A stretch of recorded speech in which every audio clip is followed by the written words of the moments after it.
Bronson Month continues on the 101 Bronson channel. Tonight's feature presentation is a ranking of 50, count 'em 50, Charles Bronson movies. All the badassness you could want. 50 films with Charles Bronson, ranked from worst to best. All the classics. Once Upon a Time in the West, the Death Wish series, Mr. Majestic, Violent City, Rider in the Rain, and more will be featured. Enjoy the show, which starts now.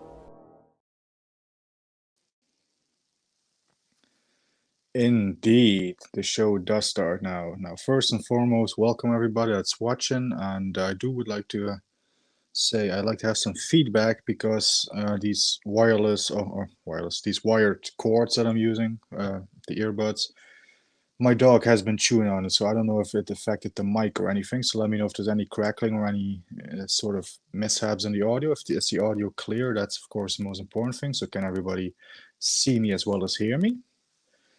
And we'll be waiting for some feedback on that. And let me just say, yeah, welcome everybody. We are going to be ranking 50 Charles Bronson movies. But there's a caveat. Bronson has starred in some great sort of genuine classics, if you will, like The Magnificent Seven, or The Glorreiche Sieben, as the Germans call it, The Great Escape, and who can forget the amazing The Dirty Dozen. But the thing is, these are ensemble films. Bronson is a part of a huge ensemble, cast in these films. So I will be excluding these ensemble films, even though I do want to give them a spotlight because these films are amazing. I do highly recommend checking all three of these films out. Now, some of you might be saying, well, Jeff, it's a bit hypocritical if you exclude these and you will include films like Once Upon a Time in the West. But the difference is, Once Upon a Time in the West, you can sort of see it as an ensemble film because there are four main leads, but Bronson is one of the four main leads. And as far as I'm concerned, he's sort of the central character of the film. A lot of people will say Claudia Cardinale's character is a central character, but I always saw it as Bronson. But anyway, that's the reason why I will be including that one instead of, like I said, these three classics. Now, there's a lot of films to cover. And let's see, we have my good buddy Gareth, who's been a part of Bronson Month. We, of course, did Death Wish 4 a couple days ago. Hey, Gareth, how you doing? Gareth, is my audio okay? Like I was saying in the intro, my dog has been chewing on these cords, so I don't know if it affected the mic or anything. So let me know if the audio is okay, buddy. And welcome, first and foremost. There's still, I think, definitely a couple that you need to check out. Hopefully this list of ranking and where I rank some of them will be some inspiration. Anyway, I would say, as I'm waiting for confirmation on how my audio is, let's just go ahead and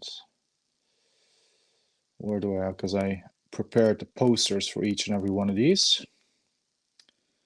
Oh, we have some feedback. Here we go. Sounds good. Okay, thank you, Gareth. So everybody can see and hear me. That's good. And we have some more people welcome in as well. Mr. Dan and Horror, welcome, sir. This will be awesome. I love Bronson. Oh, this hopefully will be awesome, man, because we have 50 films to talk about. And as I always say, you can't have enough Bronson. So yeah. Good evening, Bob.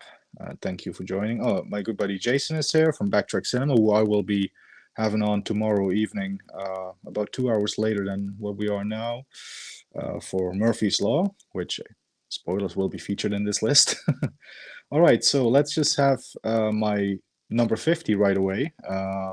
Again, if I can get it. So 50 Bronson films is only one that I genuinely sort of dislike, and I will probably never watch again unless I sort of do a Bronson review series, maybe.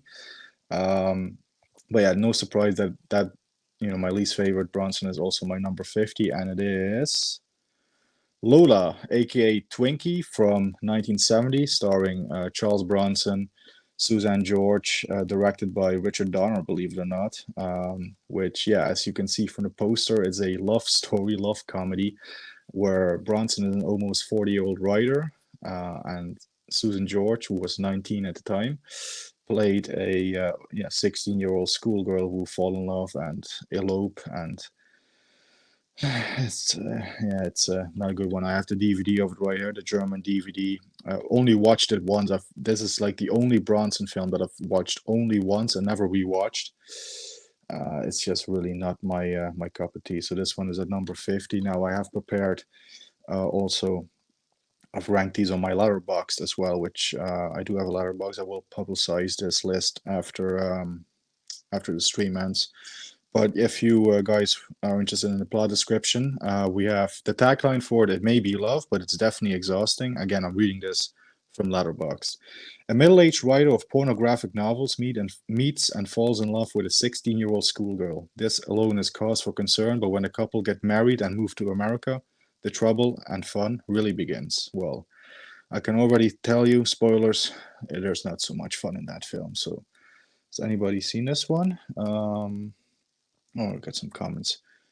Oh, thank you, Jason. Yeah, I've been looking forward to this one, even though, again, it's a pretty daunting task, ranking 50 of these films, but yeah, we'll give it a go. Sounds cool. I found Murphy's Law idolatry. Oh, Murphy's Law is a absolute banger of a film. It's one of my favorite of Bronson's canon films, but not to get too far ahead, because obviously it will be featured a little quite high in my ranking. We have Yam Yam here. What's up, 101? Hope you're well. Looking forward to this video. Thank you, Yam Yam. Yeah, I'm doing well. I'm in my element, man. I'm in my movie cave. I'm talking Bronson. This is this is what I do. And yeah, he definitely does not fit that style of film. Like, only for the most hardcore, diehard sort of Bronson fans am I recommending Lola, aka Twinkie. I think it's Lola in the US and Twinkie in Europe and the UK. I think that's the title difference. Only for the most hard, for the 101 Bronsons among us, you know. Anyway, yeah, let's not waste too much time on that film. Like I said, that's the only film I really genuinely sort of dislike, not really like that much. I haven't watched a lot. All these other films I do like. However, it's a case of, you know, from starting with 49, I do like each film above the, you know, previous sort of film. That's how I went about this. And at number 49, we have Charles Bronson's last film, which was a TV movie from 1999. This is Family of Cops 3, directed by Sheldon Larry and starring Charles Bronson, Sebastian Spence, Barbara Williams, Kim Weeks, which was Charles Bronson's wife at the time after Jill Ireland died. That was his next wife, and she was his wife until his death. And the plot for this one is Police Inspector Paul Fine copes with family troubles while also dealing with the possibility of advancement to police chief. Meanwhile, his son is investigating the murder of a banker. Yeah, so I have the DVD for it, the US DVD. It is a sort of sad finale to Bronson's career, because you can really sort of see the man, you know, he's really up there in age with this one, struggling. His health has declined by this point. He's no longer the Bronson, you know, that we're used to, even from the late Cannon films where he was still quite fit for an aging action star. But with this one, he just looks lost, and it certainly seems as if the early stages of Alzheimer's was definitely there for Bronson. So it's a sad one to watch. However, the film does end with Bronson smiling, you know, to the audience. So in that way, it's sort of a bittersweet ending to his career. But it's just, you know, for TV film, it's okay, but it's just it's sad that this is the final Charles Bronson film. But yeah, that's Family of Cops 3. Like me with Stallone, one day I will rank all of them. Yeah, that's definitely one that I might do as well. And a lot of people might be surprised with how high Rhinestone and Rocky 5 are going to rank, because I have a soft spot for those films, to be honest. But that's a subject for a different day. But I might be with you on that one, Jason. That's something that I would be, I could consider doing as well.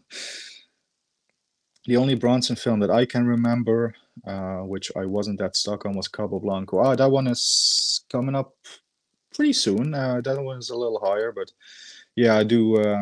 That is a. We're gonna get there. We're gonna get there. Bob is saying, to be honest, I started watching Twinkie, but I couldn't get through it all. Yeah, I know what you mean. It's really not good. It's really not good. Anyway, that was 49. Let's move over to 48, which is the first Family of Cops film right here. Yeah, this one is directed by Ted Kotcheff, believe it or not, the director of First Blood. Hey, look at that, we brought it back to Stallone. Yeah, again, the first of these Family of Cops TV movies. The tagline for it is a one-man cop shop. What the hell is this tagline? A one-man cop shop in a two-timing town. Now, again, this one stars Charles Bronson. This one also has one of the Baldwin brothers. I believe it's Daniel Baldwin. Also with Kim Weeks and Leslie Ann Down, who was also with Bronson in Death Wish 5, and also with John Vernon is in it, who was the mayor in Dirty Harry. Plot description outline for this one is Paul Fine is a veteran police detective whose son Eddie is also a cop, hence Family of Cops, of course. Paul is assigned to investigate the murder of a prominent businessman as soon as he learns that the field of suspects has been narrowed down to two: the victim's sexually free-willing wife Anna and Paul's wild child daughter Jackie. Neither Paul nor Eddie believe that Jackie could have committed the murder, and soon Paul is using himself as a decoy in a bid to find out more about what Anna does and doesn't know about her husband's death. So yeah, I do prefer this one over the first Family of Cops film. But again, it's these late TV movies. They're decent watches. They're okay watches, but yeah, I do prefer much better Bronson films over it. And here is the DVD for it. I think it's a pretty lazy DVD. I think this shot is from Death Wish 5. I think this is from the poster from Death Wish 5. But yeah, that's the first Family of Cops film. Film.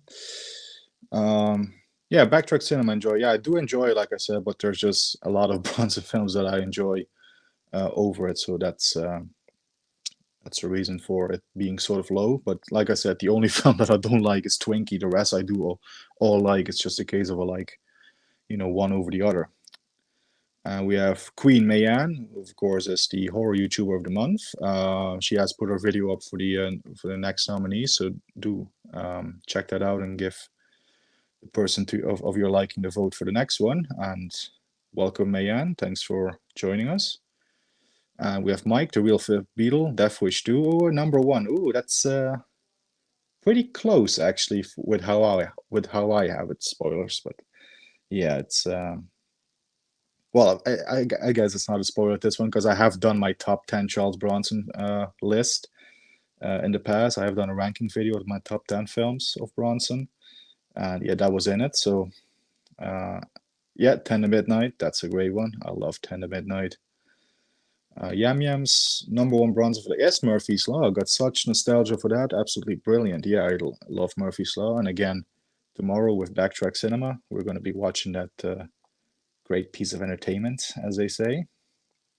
You're welcome, Ian. Thank you for being here. So let's see. That was number, what was it, 48? 47? Yeah. That was number 48. So now at number 47, we have a film where Bronson is the second lead in it. So this is an example. This is a pretty early one. This one is from 1961. So a year after The Magnificent Seven. At my number 47, we have Master of the World, directed by William Whitney. And this one, the top billed actor is Vincent Price. And second bill is Charles Bronson. And there's a couple of good character actors in there. I recognize Richard Harrison, who was in a couple of spaghetti westerns. I recognize him. He's apparently in this. I forgot about that. There's not much of a plot description for this one on Letterboxd. It just simply has one sentence. It says, a mad genius tries to bomb the world into peace. And yeah, Bronson is sort of the hero of this film against the top-billed Vincent Price's villain. Here's the Blu-ray for it that I have. Yeah, Bronson has like this pretty tacky sort of striped shirt on, which it does look cool on him, but I couldn't pull that style off. But yeah, so Bronson's second bill in this one, but definitely the sort of the main hero lead of the story. But yeah, Vincent Price was the bigger name at the time, so I guess he got the top billing, even though he's the villain. So yeah, I do like that film. It's sort of a adventure film, a little bit of sci-fi elements. It's a good watch. I do recommend. But let's get to a more Bronson starring vehicle, and this is probably, I guess, this is the first Western that we're going to encounter. Yeah, it is, and yeah, I guess um, by that rationale, it's my least favorite Western that he did, but which is ironic because it is a spaghetti Western in terms, and some sort of way. Let's just reveal it. At number 46, we have Chino, which is also known as the Valdez horses, depending on where you live. I think it's Chino in the US and the Valdez horses in Europe and the UK. It might be known as something else in different territories, but here is the Blu-ray that I have of it from the UK, which has the Valdez horses title. And yeah, I'll give you a plot description on this one. This one is partly directed by John Sturges and partly directed by an Italian director called Duilio Coletti, and probably butchered that. Here's the page on Letterboxd. They have it as Chino. Yeah, this one stars Charles Bronson, Jill Ireland, Vincent Van Pen, among others. And the tagline for this is they took his land, his horses, his woman, but they couldn't take Chino, which is a pretty cool tagline. And this one is Chino Valdez is a lone horse breeder living in the Old West, partly a loner by choice and partly because being a half-breed, he finds himself unwelcome almost everywhere he goes. One day, a young runaway named Jimmy shows up at his door looking for work and a roof over his head. Reluctantly, Chino agrees to take him in and teach him the art of raising, breaking, and breeding horses, until the pair finally begin to accept each other. And then Jill Ireland comes in as a love interest, of course, which she had been known to do in a lot of Bronson films. But yeah, I do like Chino, but yeah, it's probably my least favorite Bronson Western. He has done much better Westerns. I think overall the film's okay, but it's the ending that really sort of brings that film down for me. It sort of has a very anticlimactic ending where it looks like Bronson's gonna, get face to face with the villain in the showdown. But spoilers, that sort of doesn't happen, doesn't really come off the ground. So very disappointing. Very disappointing ending, and by because of that, a disappointing Western. So. Jason asking for the channel link in the chat. Unfortunately, I can't do it now as well. I got my hands full with a lot of things, but unfortunately, I'll drop the link. Only channel mods. Ooh, but you can find my channel as Cinderella. Yeah. If you know what, I could make Mayan a mod quickly. That could solve the situation. I can always use more mods because. Hang on, I can probably do this quickly. You know what? Let's make Jason a mod as well. Yeah, add as moderator. There we go. And Mayan is now a moderator. You know what? Let's have Mike, the fifth wheel, as well as a moderator. There we go. Drop the links, people. Drop the links. Anyway. Let's see. This was Chino Valdez horses. Yeah, I do recommend it, but yeah, like I said, it's a letdown, especially by the ending. At number 45, we have a Bronson film that I saw for the first time recently. It's one of Bronson's first, if not his first, proper starring role, which is from 1958. It's a Roger Corman gangster picture.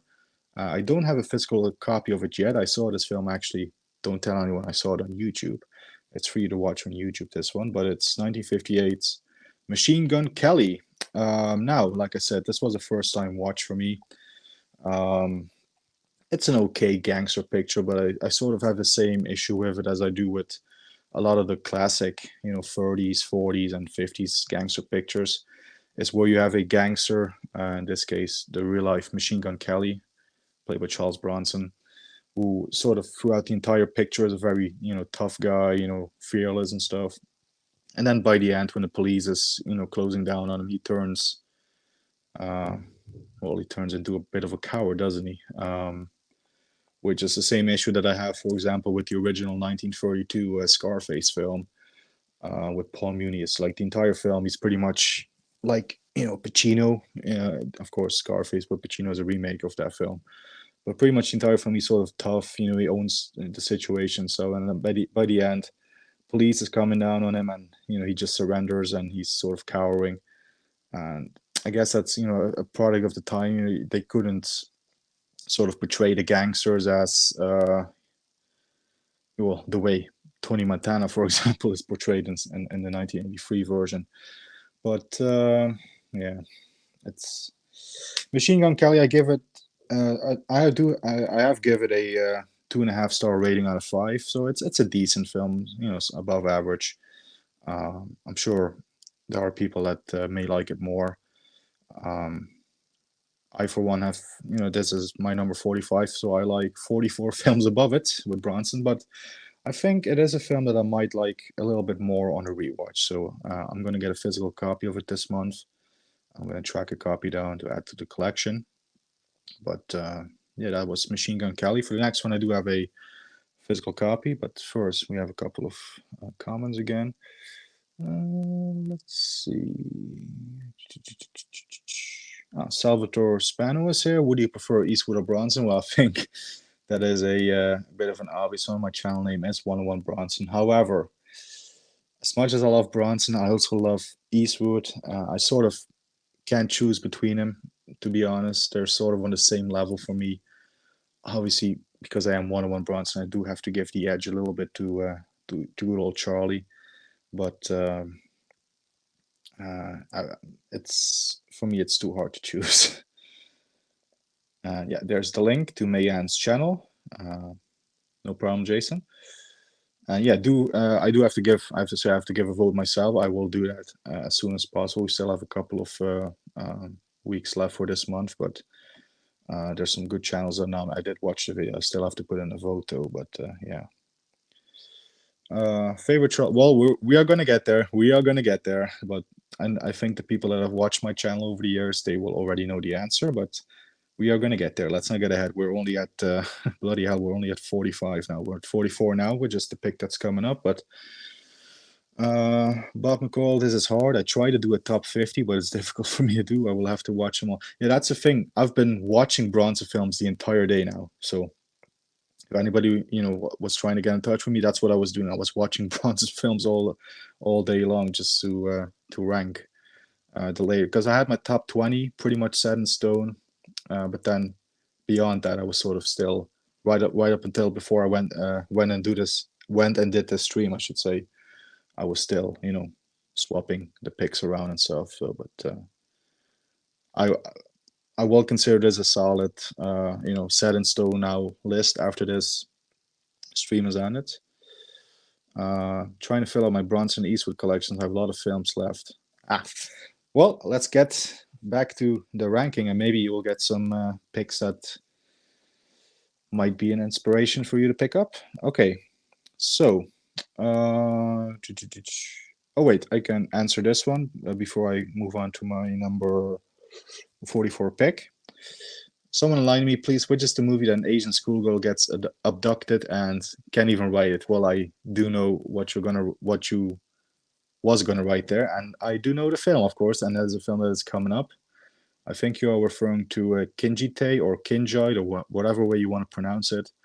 Forbidden Subjects from 1989, directed by J. Lee Thompson with Charles Bronson. It's the last film he did with Cannon, and the last film he did with J. Lee Thompson, which it's coming up. It's coming up. It's a bit higher for me. I do like that film, but that is the film Kinjite, Forbidden Subjects.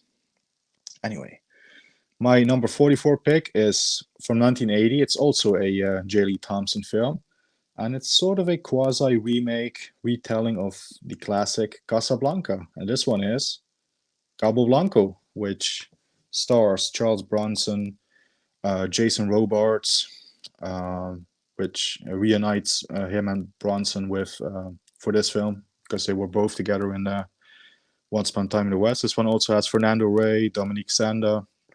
It's a good film, adventure film, looking for treasure. This one, the tagline is Cabo Blanco, where legends are born. And the plot description is Gif Hoyt, a cafe owner in Cabo Blanco, played by Charles Bronson, after World War II is caught between refuge-seeking Nazis and their enemies. After the murder of a sea explorer is passed off as an accidental death by the corrupt local police, Gif becomes suspicious. The police chief also intimidates a new arrival, Marie, and Gif intervenes to help her. Gif suspects Beckdorf, the Jason Robards character, a Nazi refugee living in the area. Beckdorf, it emerges, is seeking to uncover sunken treasure. So I'll give this film 2.5 stars out of 5 as well. So like I said, it's a solid above average Bronson film, but it's not the typical one. And I have the US Kino Lorber Blu-ray for that one. Yeah, it's an okay one. I think it sort of suffered. It was originally going to be a longer film. I think this version is 92 minutes. I think this was originally going to be like a 2-hour film, and they shot a lot of scenes that were cut for the release. Apparently, there was a international cut that was the full version, but I don't think anybody can find the footage for it anymore. So the scenes that were in one cut are gone, and we only have the shorter version. I think that's the sort of thing that's the main issue that brings the film down. But I do still enjoy it. It has a great score by Jerry Goldsmith. For the Jerry Goldsmith fans, it's one of his best scores. It's really, really, grand and epic. It's actually for the film that we got, I think the score is way above the film. So anyway, got some comments in the meantime before we go on to pick number 43. All right. Never understood why most of Bronson's Cannon movies get a lot of flack, like most of the other movies they produced. Menachem Golan and Yoram Globus were true legends cranking out action films. Well, I love the Cannon films, and as you will see, I do have some of the Cannon films pretty high in the list. So, yeah, like Bronson said, I don't make movies for critics because they don't pay to see them anyway. That's a true Bronson quote. Yeah, that is the film. Like I said, that is coming up, and I did rewatch that one recently. So. Yeah, absolutely. Cannon is amazing. Yeah, I know Jason loves his Cannon films as well. There might be a future Cannon film video on his channel or some collaborative thing, which I might have participated in. But that's for Jason, of course, to announce and everything. So anyway, let's quickly move on. I don't have a physical copy of this one. I have to thank the friend of the channel, my good buddy Gareth Video Tasties, for sending me a VHS rip copy, because he has this film on VHS and he actually has a rip of it, and he sent it to me in a file, and that actually allowed me the chance to watch this 1986 TV movie that Charles Bronson did, which he did right after or just before Murphy's Law. I think it was right after. But he actually, in the mid-'80s, he shaved his tash for this one. This one is Act of Vengeance, which is a TV movie, like I said, directed by John McKenzie, who directed The Long Good Friday. Stars a pretty good cast: Charles Bronson, Alan Burstyn. He had that Alan Burstyn, from The Exorcist. Wilford Brimley, Alan Barkin, and to top it all off, there's some cool character actors in it, but also a very young Keanu Reeves makes one of his early film appearances in this one. Keanu Reeves, yeah, John Wick himself appears in this film. And this one is about miners. It's set in 1969, and here's the plot description for it. In 1969, an administrator runs against the corrupt president of the United Coal Miners Union and becomes the target of a murder plot. So yeah, it's about the union, coal miners. A subject that was very close to Bronson, because as a lot of you Bronson fans might know, he grew up working in the coal mines when he was in his early teens. And he came from a pretty rough upbringing and stuff. So it's a really good film. I give this one, what was the rating? Again, 2.5 stars out of 5. I can easily see that going up to a 3, maybe 3.5 if I rewatch the film. I did really enjoy it. It was very, very surprising. If you guys want to see a more sort of beefier role for Bronson, more sort of acting, of course he's surrounded by great actors. I definitely recommend this TV movie from 1986. It's hard to get a DVD or Blu-ray copy of. I don't think it's even on Blu-ray. I think the Germans released it on DVD a couple of years ago, but it's out of print and hard to get. Um, you can still find tons of VHS copies around one. Obviously, again, many thanks to Gareth Video Tasties for supplying us with a VHS rip, which he sent, like I said, in a file to us so I could watch it, which I was very grateful for because I could have, because now I was able to include it in my top 50. So yeah, that is number 43, which is raid on, what am I saying? Act of Vengeance, yeah. Speaking of a raid, at number 42, we have another TV movie. This one from the late 70s. I think it's 1976.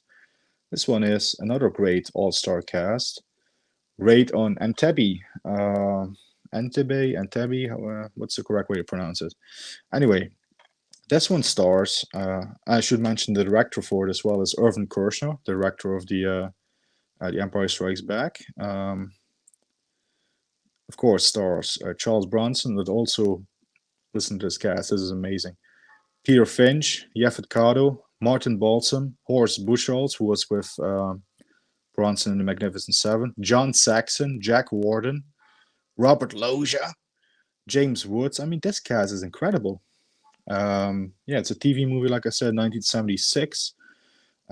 Based on a true military operation by Israeli commandos, an Air France flight is hijacked by the PFLP. The plane has about 100 Jewish passengers.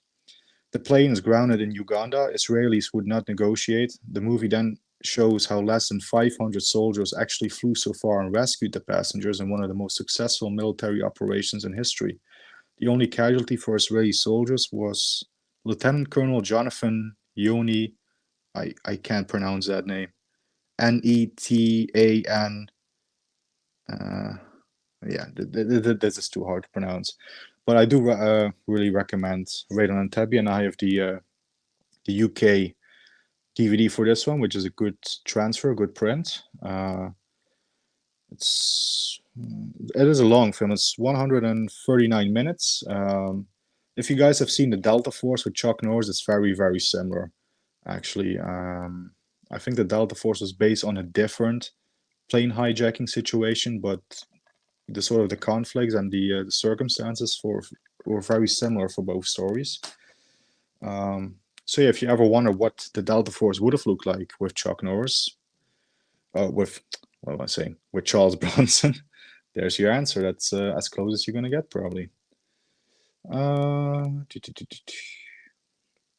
So Bronson has been up against Bill and Ted, and Neo and Morpheus. Yeah, good call. He has. And spoilers for one of them, he loses. Yeah, I may have. That is very true. Irvin Kershner also directed Never Say Never Again. I wouldn't say it's underrated. I do like Never Say Never Again, but I can also see why people have problems with it. Obviously, it's not an official 007 film, and it does have some weird things in it. Obviously, the soundtrack for it is, if you ask me, the soundtrack is horrible. But I do like Never Say Never Again. Oh yeah, also directed RoboCop 2, and he had a cameo on Deadly Ground. That is very true. Very true. The casualty was the current Prime Minister's brother. Ah, your British Prime Minister. Yeah, I was gonna say. Let's not forget, I'm Dutch. But yeah, that is a nice bit of trivia, though. I did not know that. Anyway, let's see what we got for the next one. We have at number 41. Number 41. Where's number 41? Ah, yeah, we go back to the Family of Cops series. Now there's only one left, and this is my favorite. I did like this one the best out of all three. This is Family of Cops 2. And yeah, again, this one stars Charles Bronson, obviously, and also Angela Featherstone, Barbara Williams, again, Kim Weeks, and Diane Ladd. And Joe Penny replaces the Baldwin brother for this one. The Baldwin, William Baldwin, was it? He did not return for the sequels. And this one directed by David Green. Now, the plot description for this one is the family of cops is back, this time dealing with the murder of a priest tied in with the Russian mafia, who proceed to try to draw the family off the case. and this is directed by David Green, a director I'm not too familiar with. But yeah, give this one a 3-star rating. So this is the highest rated family of cops film for me, and there you go. It's again on my letterboxd. Give it 3 stars. Yeah, like I said, I like this one the best, and again I have the US DVD for it. I guess I just really liked the sort of the Russian mafia angle. It was a bit different. So I liked it for that aspect. And Bronson, I think, had a bit more to do action-wise in this one. I think this is, of the family of cops film, this is the most sort of action that he participated in. So yeah, I do like Family of Cops too. So that's my number 41 pick. So we're now at number 40. Let's see, do we have a comment in the meantime? Oh, yeah, he was in The Sopranos. I forgot about that. One of my favorite shows, by the way. I love The Sopranos, but that aside. Oh, crap. Things are jumping around there. Anyway, number 40, right? Yeah, number 40. Another TV movie. Sort of, I guess it was to be expected that sort of the later TV movies would be a bit lower because obviously they were cheaper and cheaper made and a little cheaper in quality. But I do like this one. I do love Bronson's performance in this one. And again, he's teamed up with a great actor. At my number 40, I have The Sea Wolf from, what year is this? 1993? 94? Let me check. 1993. This one directed by Michael Anderson, starring, as you can see from the poster there, Charles Bronson and Superman himself, Christopher Reeve, which it's worth checking out just to see those two on the screen. But it's directed by Michael Anderson, and the story is, well, it's an adaptation of Jack London's brutal Wolf Larsen story. And the description is, Wolf Larsen brings a shipwrecked aristocrat and a con woman aboard his doomed ship, the Ghost. And that's all the description there is here on Letterboxd. It's actually a really good one. I love the performance by Bronson. He's playing more of a villain role, and yeah, a villain role in his later years, which was very interesting to see. So yeah, The Sea Wolf from 1993, and I have that on a German Blu-ray. And once again, that's Bronson and where's my finger? There it is. Bronson and Superman together. The late great Christopher Reeve. I do recommend that one. Let's move along because we still have a long way to go. Number 39, another villain role for Bronson. This is a early one, or well, definitely earlier than the Sea Wolf. Let's put it that way. But this is from what's the year? I'm gonna get this right. 1968, the same year Bronson did one of my all-time favorites. Spoilers, but no, this is Villa Rides, which is directed by Buzz Kulik, and this one stars Yul Brynner, Robert Mitchum, Charles Bronson, obviously, Frank Wolf, who is a spaghetti western actor, Fernando Rey, Jill Ireland makes a cameo in this one. This is the first film I think she appeared in of Charles Bronson, where Charles Bronson was in. And this one is based on Pancho Villa, Mexican Revolution Western film. And here's the plot description from, once again, from Letterboxd. Pulled into the Mexican Revolution by his own greed, Texas gunrunner and pilot Lee Arnold, who's played by Robert Mitchum, joins bandit-turned-patriot Pancho Villa and his band of dedicated men in a march across Mexico, battling the Colorados, it says here, yeah, and stealing women's hearts as they go. But each has a nemesis among his friends. Arnold is tormented by Fierro, played by Charles Bronson, Villa's right-hand man, and Villa must face possible betrayal by his own president's naivete. So, yeah, it's a cool little Euro Western. It's not necessarily spaghetti Western, even though I do think they filmed it in Spain, but I could be very well mistaken. But yeah, as you guys know, I do love my Westerns, and that's a pretty good one, pretty good revolutionary Western. But there's a Euro Western that he did the same year, I think. Yeah, he did do that the same year, which is coming up at number 38. And let's just move right along. Wait, did I show my edition for Villa Rights? I do have this is the US Paramount DVD of Villa Rights. This one is on Blu-ray by now, but I still have the old DVD. Anyway, let's move on to number 38, another Euro Western. This is could be considered more of a spaghetti Western. This has a fantastic score by Ennio Morricone. This is 1968's Guns for San Sebastian, directed by Henry Verneuil, which I probably butchered. Yeah, this one stars Anthony Quinn and Charles Bronson together. And this one is the plot description. Leon Alestray, yeah, that's a weird name, but is an outlaw who has been given sanctuary by Father John, whom he then escorts to the village of San Sebastian. The village is deserted, with its cowardly residents hiding in the hills from Indians, who regularly attack the village and steal all their supplies. When Father John is murdered, the villagers mistakenly think the outlaw is the priest. Alestray at first tells them he's not a priest, but they don't believe it, and an apparent miracle seems to prove that they are correct. Eventually, he assists them in regaining their confidence and defending themselves. Now, the main villain, this one again, is played by Charles Bronson. This was when he was starting to become a household popular name in Europe with these films, and the same year that he did these two films, he did Once Upon a Time in the West, which really made him a big star, and also Farewell Friend with Alain Delon came out the same year. He was pretty busy in 1968. 1968 was really the year where Bronson was establishing himself in Europe. But yeah, do really enjoy Guns for San Sebastian, and I have a beautiful German media book for that one. I love the artwork on this one. Yeah, there's the man himself without a mustache in this one. Villa Rights, I should have pointed out, that's the first film where Bronson is sporting his iconic mustache. So,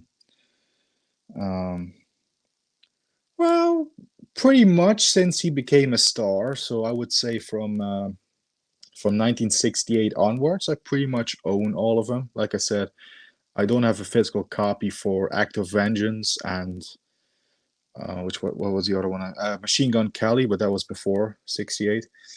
But as soon as I get a copy of Act of Vengeance, a physical one, I probably will have own every Bronson film from, like I said, the time he became a star, which was really 1968 was the big year for him.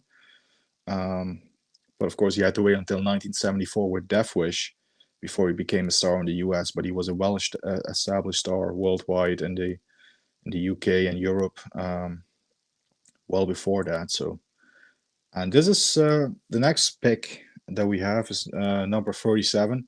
This is pretty much the first Bronson film that I would say the earliest role that really showcased him greatly, I would say, from 1954. This is a great Western in which Bronson again plays the main villain. We have Drumbeat, directed by Delmar Davies, starring Alan Ladd, Charles Bronson, and yeah, it's a great Western where Bronson plays a Native American who is the villain, sort of terrorizing this village. You know what? Let's just read the plot description here once again. President Grant orders Indian fighter McKay to negotiate with the Modocs, well, that's a difficult word, of Northern California and Southern Oregon. On the way, he must escort Nancy Meek to the home of her aunt and uncle. After Modoc renegade Captain Jack, yeah, that's a Bronson character, engages in ambush and other atrocities, McKay must fight him one-on-one with guns, knives, and fists. So yeah, that's from 1954. I think, yeah, like I said, it's pretty much the first true showcase of Bronson, and this is my edition of it. Like it's a German edition, but look at that cover, beautiful painted image of Bronson, pretty much as he appears in the film, showcasing his great physique. Yeah, first sort of great big showcase role for Bronson, in my opinion. But yeah, I do recommend it. My rating for that one is 3 stars. Again, I do like that film. So yeah, we are almost. Yeah, we only have 2 more TV movies left, which are coming up right now. I do need to take another swig because my mouth is getting a bit dry. But yeah.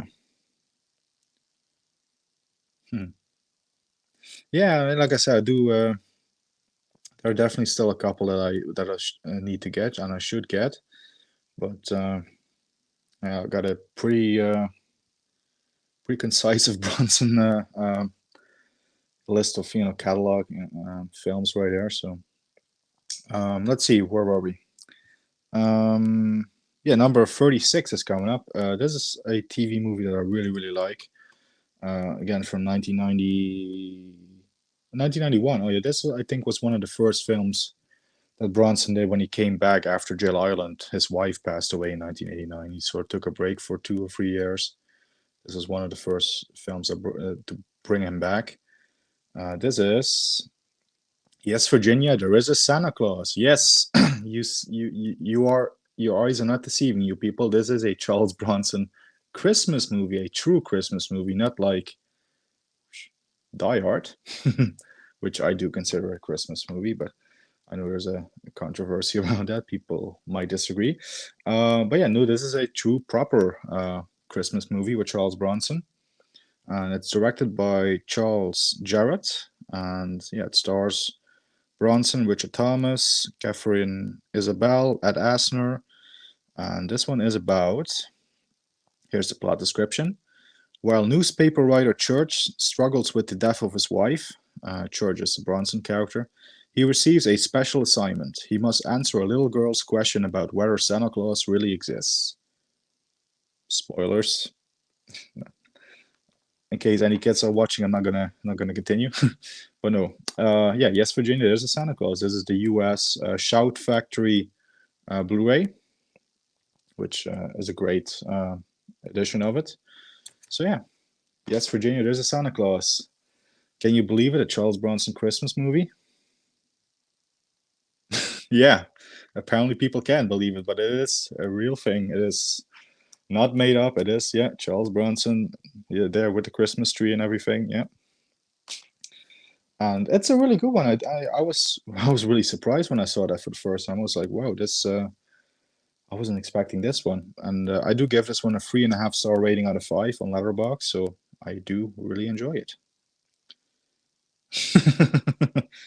Definitely, definitely, I recommend it, especially since the holiday season is coming up. Yeah, it's will be one of my watches this Christmas for sure. It's I think it's been about 2 years since I last saw it. I actually wanted to rewatch it, but didn't get the chance to. Was watching some other Bronson films today, but I'm definitely going to watch this one over the holidays. So yeah, that brings us to number 35 and the last Charles Bronson TV movie that we're going to mention. This is my favorite of his TV movies. This one is, let's set it up, Donato and Daughter from 1993, directed by Rod Holcomb, starring Charles Bronson, Dana Delaney, Sandra Berkeley, Jeanette Goldstein. Yeah, that Jeanette Goldstein, fast cast from Aliens, and John Connor's stepmother from T2. She's in it. Also known as Dead to Rights or Punishment, as my German brewery calls the film. But yeah, this is the most sort of atypical Bronson film, TV movie. This could have easily been a theatrical one, if you ask me. This is really, really good. High on action, some really good suspense. The plot for it is as follows. Though emotionally estranged, a father and daughter team of Los Angeles police detectives must work together to stop a serial killer. Along the way, the two find themselves forced to deal with a number of painful secrets from their past. So yeah, this one deals with a serial killer. It's pretty much sort of, I would say it's a similar film in vibe and stuff to 10 to Midnight, which is one of my favorites, which is probably why I love this film so much. But yeah, Donato and Daughter, my favorite of Charles Bronson's TV movies. This is the German Blu-ray for it. Again, a lazy cover because this is a picture from Murphy's Law, which, again, we are going to get to that one. We have some more comments coming in. And hey, we have my buddy Mike from the US, from Kentucky. Hey, Mike. I'm doing good, sir. I'm making my way through the 50 Charles Bronson films that I decided to rank for this one. Again, for people joining in just now, just like Mike, I will be excluding ensemble films like The Dirty Dozen, which Bronson is a as a name of many great people in this one. You look to the left, you got Telly Savalas. You look over there, you got Lee Marvin. Then you have Jim Brown, John Cassavetes. I will be excluding The Great Escape. Again, another great ensemble film, great cast, and The Magnificent Seven as well. I do love all these films. If I were to include them, they would definitely be in the top 10, that's for sure. But we are mainly sort of focusing on the more starring Charles Bronson vehicles, or where he has a big significant supporting part, or his second or third build at least, So anyway, welcome, Mike. Always a pleasure to have you in the chat. Always good to speak with you, buddy. We also have Sean here. Good evening, Sean. Love 10 to Midnight. Yeah, I love 10 to Midnight myself. That's again, don't want to spoil too much, but that is coming up later. Oh yeah, The Mechanic. That's also coming up. I do love The Mechanic as well. And I'm not talking about the Jason Statham movie, obviously. Right. So that was number 35, was Donato and Daughter. Let's move on to number 34. And this is a film I actually watched this morning, again, because I couldn't sort of decide if I like this one or the one that comes after it more. Well, obviously now you know the answer, because there's one coming after this and there's more coming after. But we have 1980s, or was it 1981? Borderline, starring Charles Bronson. Also with a good supporting cast. It's directed by Gerald Friedman. Give this one 3 stars out of 5. Yeah, it's starring Charles Bronson, Bruno Kirby, Ed Harris, and one of his first, well, I think it's his screen debut. I think he had a sort of walk-on part before this one in a different film, but this was the first sort of proper role for Ed Harris. Also, again, with Wilford Brimley, and you got also John Ashton from Beverly Hills Cop in this one. A great cast. This one is about the U.S. Border Patrol sort of, police, which similarly, I think the same year as this one, a very similar film came out with Jack Nicholson called The Border. This is pretty similar to that one, like I said. This is the plot description.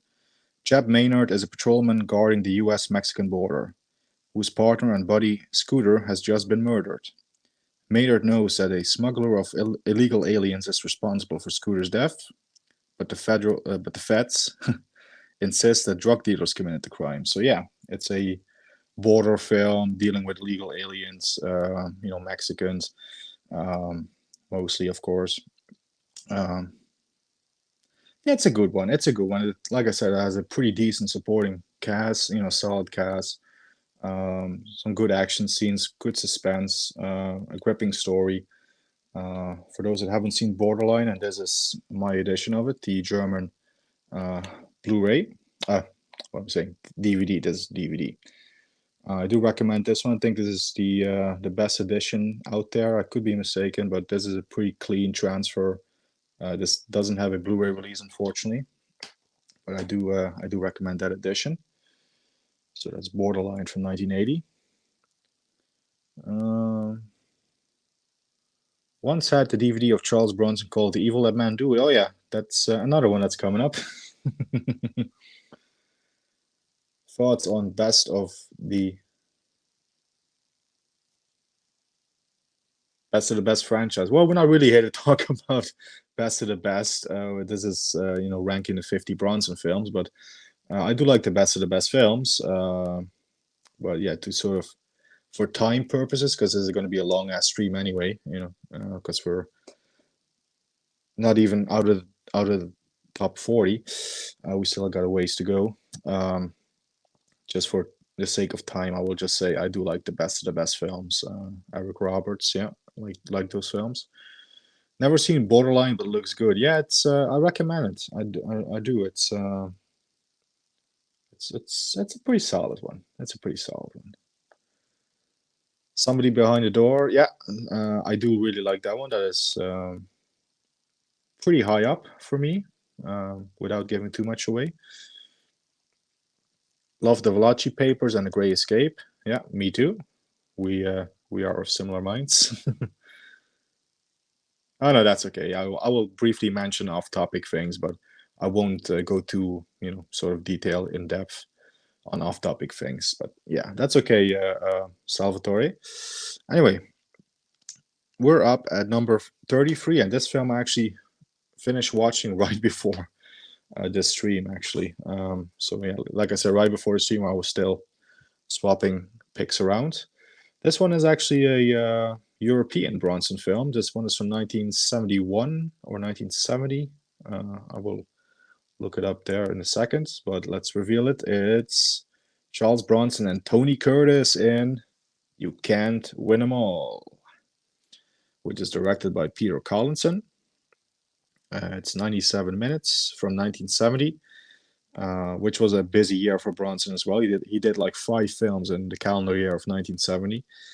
Yeah, this one stars Tony Curtis, Charles Bronson, and Michelle Mercier, also with Patrick McGee, who turns up for the last 5 minutes. And this is a adventure action picture set in the 1922 Turkish Civil War. Let's just read the plot description for this one. During the 1922 Turkish Civil War, 2 Americans and a group of foreign mercenaries offer their services to a local Turkish governor, who hires them as guards for a secret transport. And yeah, like I said, literally just finished watching this one.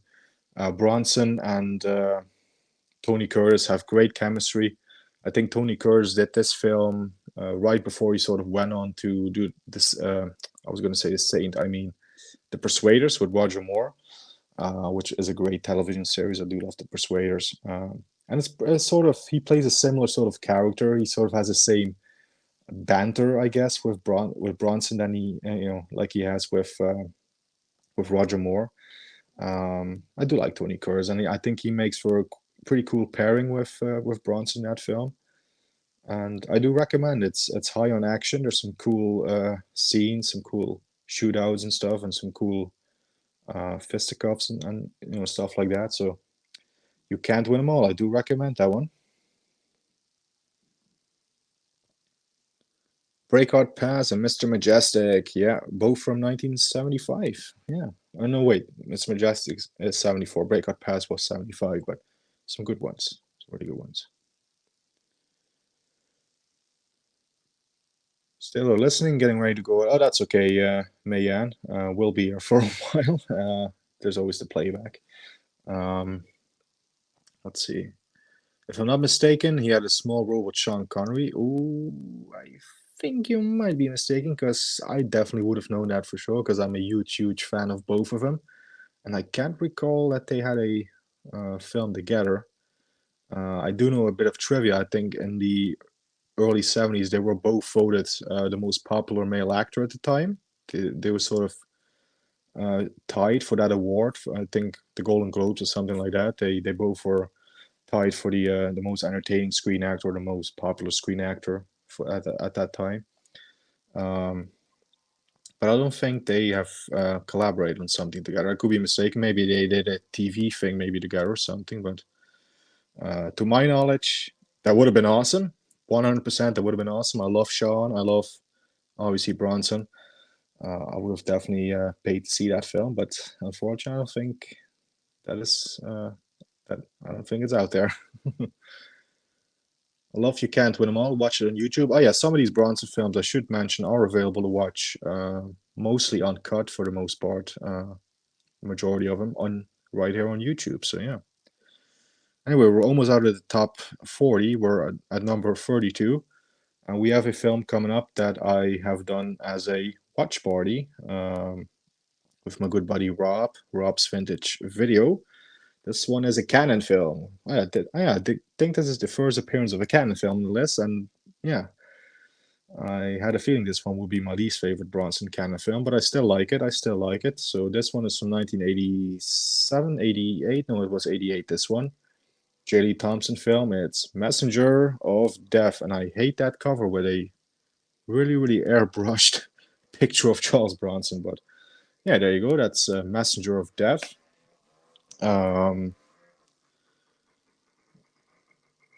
As I have a freaking guy on a dirt bike riding around out there. But Anyway, yeah, J.D. Thompson directed this one, starring Charles Bronson, Van Devere, um, Lawrence Luckinbill, um, Jeff Corey, John Ireland, Gene Davis, reuniting with Bronson after 10 to Midnight.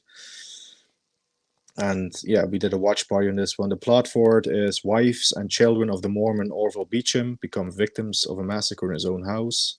The police believes, oh, say that 10 times fast, that the crime has been a religious motive. Orville doesn't give any comment on the case, is taken into protective custody. Journalist Garrett Smith, played by Charles Bronson, persuades him to help him in the investigation and finds out about economic motives for the murder. Yeah, this one was as me and Rob were discussing on the watch along, it sort of is a weird um, film for Bronson. It's not really an action picture; it's more of a murder mystery thriller.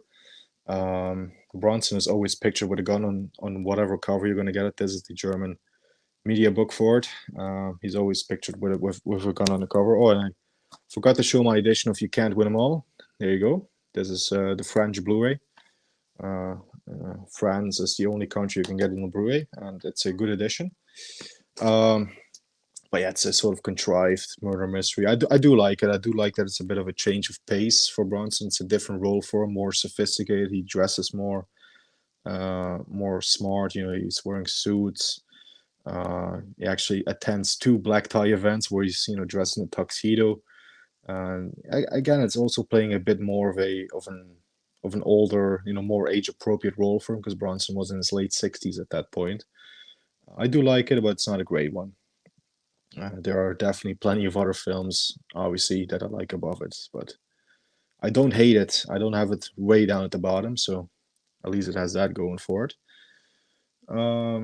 Let's see. Salvatore is saying Donato and Daughter is kind of like an unofficial sequel to 10 at Midnight. Yeah, that's pretty much what I thought about it. Very, very similar in tone and sort of the style of it, and the themes that is going on in the film.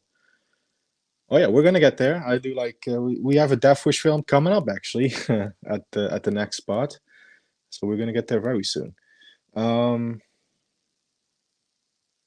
Assassination was not bad either. Yeah, I love Assassination. I know Gareth Video Tasties loves Assassination, and yeah, it's a great one. It's so entertaining. It's not a high art film. It's not like it's well made or anything, but it's just so damn entertaining. Which sometimes you just want entertainment. You not every film has to be The Godfather. So How the West Was Won with Henry Fonda. Charles was great in that. Was Bronson in that one?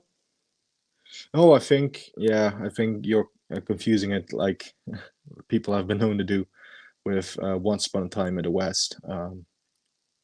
That is a great one indeed. Yeah. How the West Is Won, I don't think was Bronson. Ooh, you never liked Death Hunt. Well, you might be surprised. You might be disappointed with how high I've ranked Death Hunt then, without giving too much away again. But anyway, like I said, like I just teased, our next spot is a Death Wish film. So, what could be my least favorite Death Wish film? I've done watch parties of Death Wish 2, Death Wish 3, and Death Wish 4. I haven't done one of the original Death Wish, and I haven't done the Death Wish 5 watch party. However, I do have to break it to you guys that Death Wish 5, even though it has a lot of good things going for it, I like it more and more with each viewing. I used to really hate it. If you asked me to do this list 10 years ago, we'd probably been at the bottom. But at my number, what was it, 31 pick? Yeah. 32. No, yeah, 31. Number 31 in my ranking is Death Wish 5, The Face of Death. Yeah, the final Death Wish film from 1994, directed by Alan Goldstein, sees Charles Bronson returning for the last time as the vigilante Paul Kersey, facing off against Michael Parks, gangster Tommy O'Shea, sorry, and has a pretty decent cast with also, like I said, Michael Parks as the villain, Leslie Ann Down, Robert Joy, Saul Rubinek, Kenneth Walsh. But yeah, by this point, the franchise was just dead on its legs. Not much inspiration left for the franchise at this point. Kersey has another fiance. Like, really, how many fiancés can you have in the franchise? Which, of course, doesn't end well. You all know the plot by this point.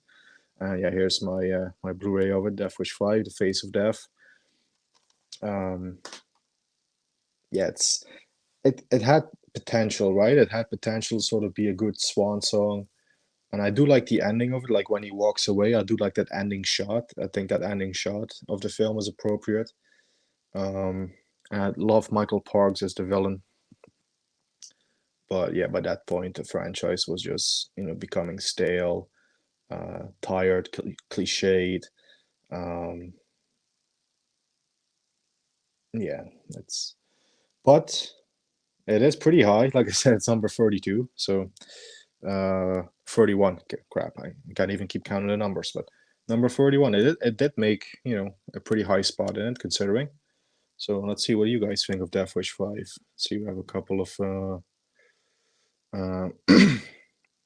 comments. Yeah, it was the wrong title. Yeah, it's Once Upon a Time in the West. Yeah. Salvatore loves Death Wish 5. Well, like I said, I don't hate it. Most underrated entry in the saga. Well, I guess a case can be made for it. But yeah, like I said, I think it's by that point was just becoming tired. That film was really cheaply made as well. I think it's pretty much well known that most of the, what is it, $5-6 million budget of the film, most of that went to Bronson for his salary. So they were only working with like $1 million, $1.5 million for the actual film. So the effects are cheap and stuff. I do like it. Like I said, I mean, who doesn't love Bronson blowing up a dude with an electric, remote control, exploding soccer ball or football, depending on where you are in the world. Soccer ball for my American friends, football for my UK friends. Who doesn't love that? And he says, "Hey, Freddie, I'm gonna take care of your dandruff problem." I love that. So I'm not hating on it whatsoever, but like I said, out of all the 5 Death Wish films, it is the lesser one for me. All right. Good night, Sean. Thank you for tuning in. Do appreciate it. 0% on Rotten Tomatoes. Come on, critics. Death Wish 5 is awesome. Yeah, I don't really pay too much attention to what a score is on Rotten Tomatoes anyway. It doesn't really affect anything for me. Bronson puts cyanide on cannoli and uses remote control explosive soccer ball. What's not to love? Yeah, exactly. I do like the cannoli death as well. Oh, me neither. Yeah, me neither. I like the gore effects in it, and I do always like Bruce Willis. But yeah, when I think Death Wish, I think of the great mustachioed Bronson, and not of Bruce Willis. Yeah, no, it's that's not Death Wish. Anyway, we made it out of the top 40. We're now entering the top 30, and at number 30 we have a Western from 1977. This is the second collaboration of 9 films between Charles Bronson and director J. Lee Thompson. This is a Dino De Laurentiis production, a sort of cheap man versus beast sort of film, which came in the wake of Jaws, where you got a guy tackling nature and stuff and going up against a mythical creature. This is 1977's The White Buffalo, which also stars Jack Warden, Will Sampson, Clint Walker, Slim Pickens, Stuart Whitman, and Kim Novak. And music by the great John Barry. Yeah, the John Barry that did most of the Bond scores, including my favorite, On Her Majesty's Secret Service. The White Buffalo, 1977. Really, really good film. This is the Kino Lorber US Blu-ray edition of it. Again, this is my number 30 pick. Let's give you the plot description for this one, for those that haven't seen this film. In this strange Western version of Moby Dick, I guess you can look at it that way as well. Wild Bill Hickok, played by Charles Bronson, which again, Wild Bill Hickok was a real character, hunts a white buffalo he has seen in a dream. Hickok moves through a variety of uniquely authentic Western locations: dim, filthy, makeshift taverns, freezing slaughterhouse-like frontier towns, and beautifully desolate high country, before improbably teaming up with a young Crazy Horse. That's the Native American character played by Will Sampson, who was the chief in One Flew Over the Cuckoo's Nest, and he was 10 Bears in Outlaw Josie Wells. He teams up with him to pursue the creature, the white buffalo. So yeah, it's a creature feature sort of film, Western creature feature. It's a pretty good one actually. Rewatched that one. I guess the day before yesterday, I rewatched that one, which I did have a blast with that one. So that one shot up in my ranking. I originally had it a bit lower, but yeah, it made it up the ranking. And yeah, like I said, this was my number 30 pick. We have a few more comments coming in. We have Michael Myers here. Always a pleasure having him in the chat. He's a big Bronson fan and a great movie fan in general. Good evening, Mike.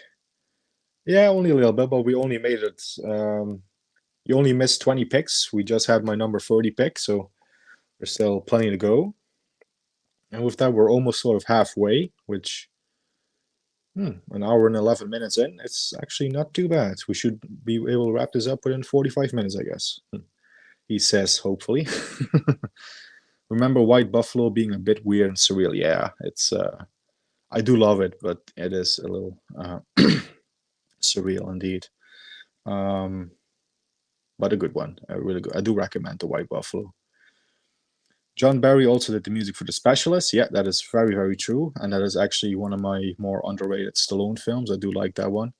The Specialist. Mercury Rising with Bruce Willis. Yeah, scores. Yeah, they do sound very Bond-esque, especially in The Specialist. You have that part where it really sounds a bit like A View to a Kill. The score, yeah. House of Wax is great, although not really a Bronson movie. Yeah, that's why that's also another one that I'm not really that I don't include in this list, so to say.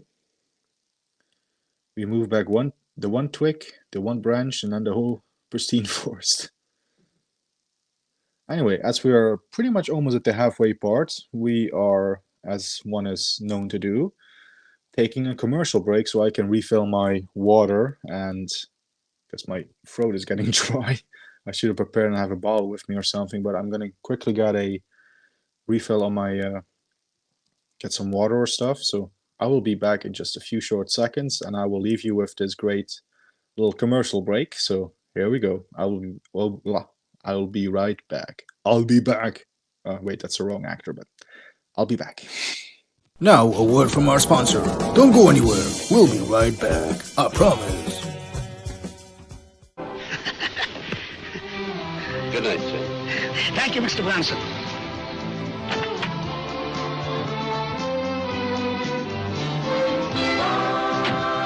Good night, Mr. Bronson. Sleep tight. Thank you, sir.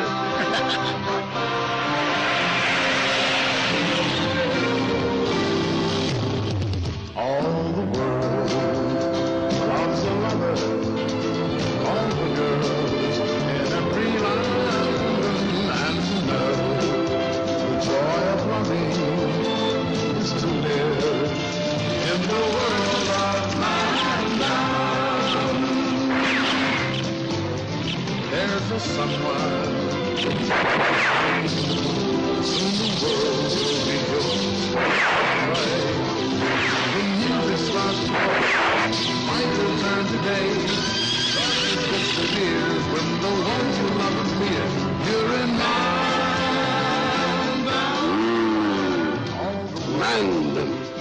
love's a love. 愛とは、勇気とは、 In every line 優しさとは、 and to know 男の在り方を問うとき、男の大衆が漂う。 in the world 男の在りか、それはマンダム。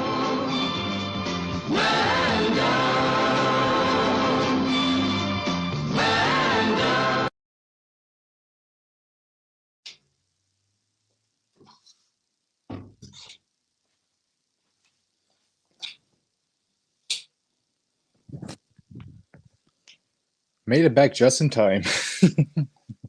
So hope you all enjoyed that little commercial.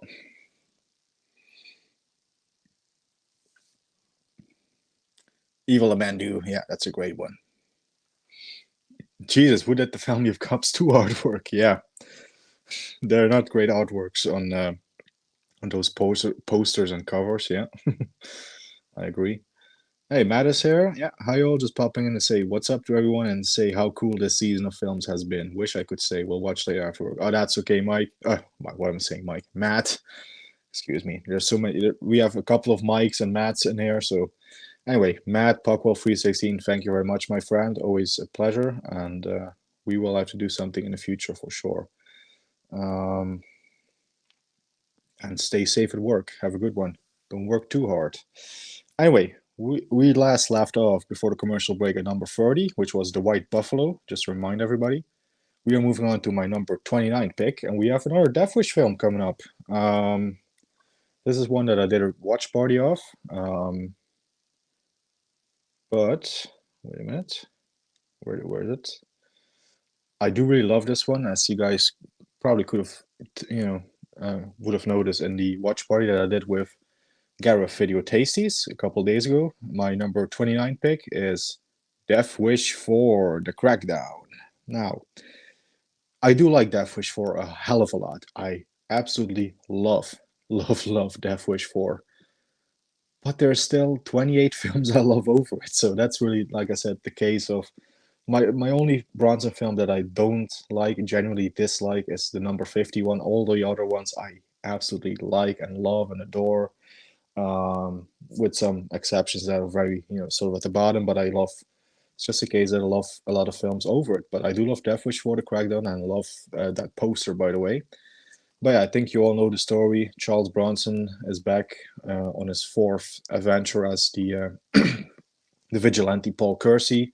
This one directed, by the way, by J. Thompson, which, again, Bronson did about 9 films with. Here's my my Blu-ray of it, which is I've always liked that artwork, but I do prefer that original poster right there. Yeah, he is taking on drug dealers in this one after his new stepdaughter overdoses on cocaine, and he's hired by a rich guy to take on 2 rival drug gang families. This is still a canon film, made after Death Wish 3. You would think, how the hell are they gonna top Death Wish 3? Well, they sort of tone it down, but the problem with that is it's still a fucking canon film, so it's still filled with cheese, filled with great 80s canon goodness, and I love it. I absolutely love it. This film always brings a smile on my face, and whenever I see it, it's really great. It's really great. Death Wish 4. So yeah, that is coming in at number 29. So next up is number 28. But before we go there, let's move back to some comments. Let me have a little sip of water.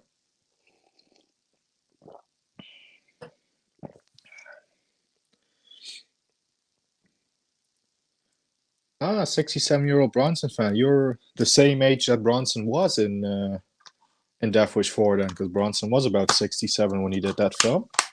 So yeah, you're in good company because you're the same age as Bronson was in Death Wish 4. Yes, the film with the dummies. Yeah, that's the one with the dummy Danny Trejo, dummy John P. Ryan at the end. Yeah, absolutely love Death Wish 4.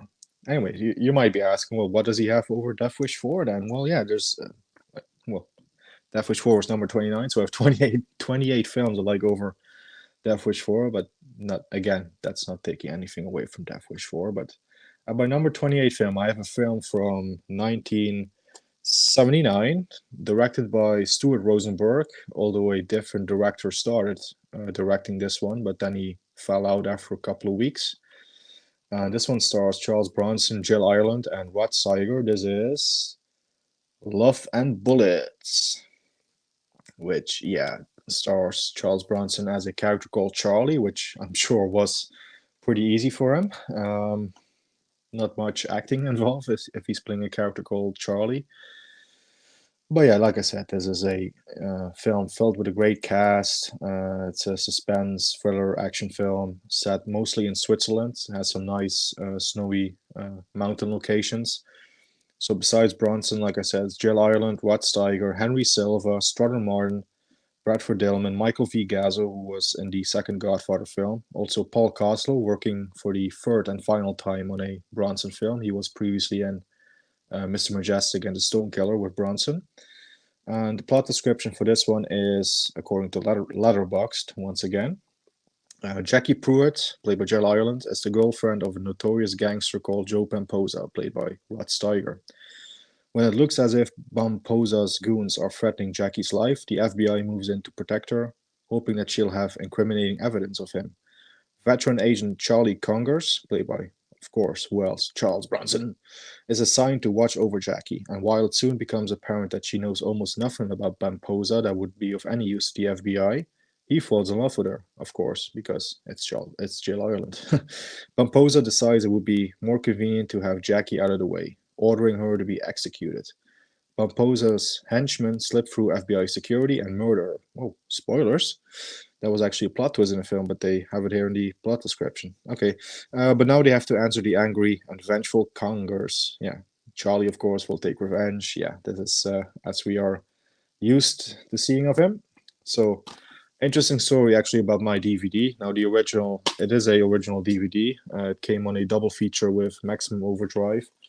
In a very sort of tiny, slim case, and I was like, well, I do like Maximum Overdrive, but I want a single cool cover of Love and Bullets, so I used the original poster art and printed that off and actually did this cover myself, put it in a thicker DVD case.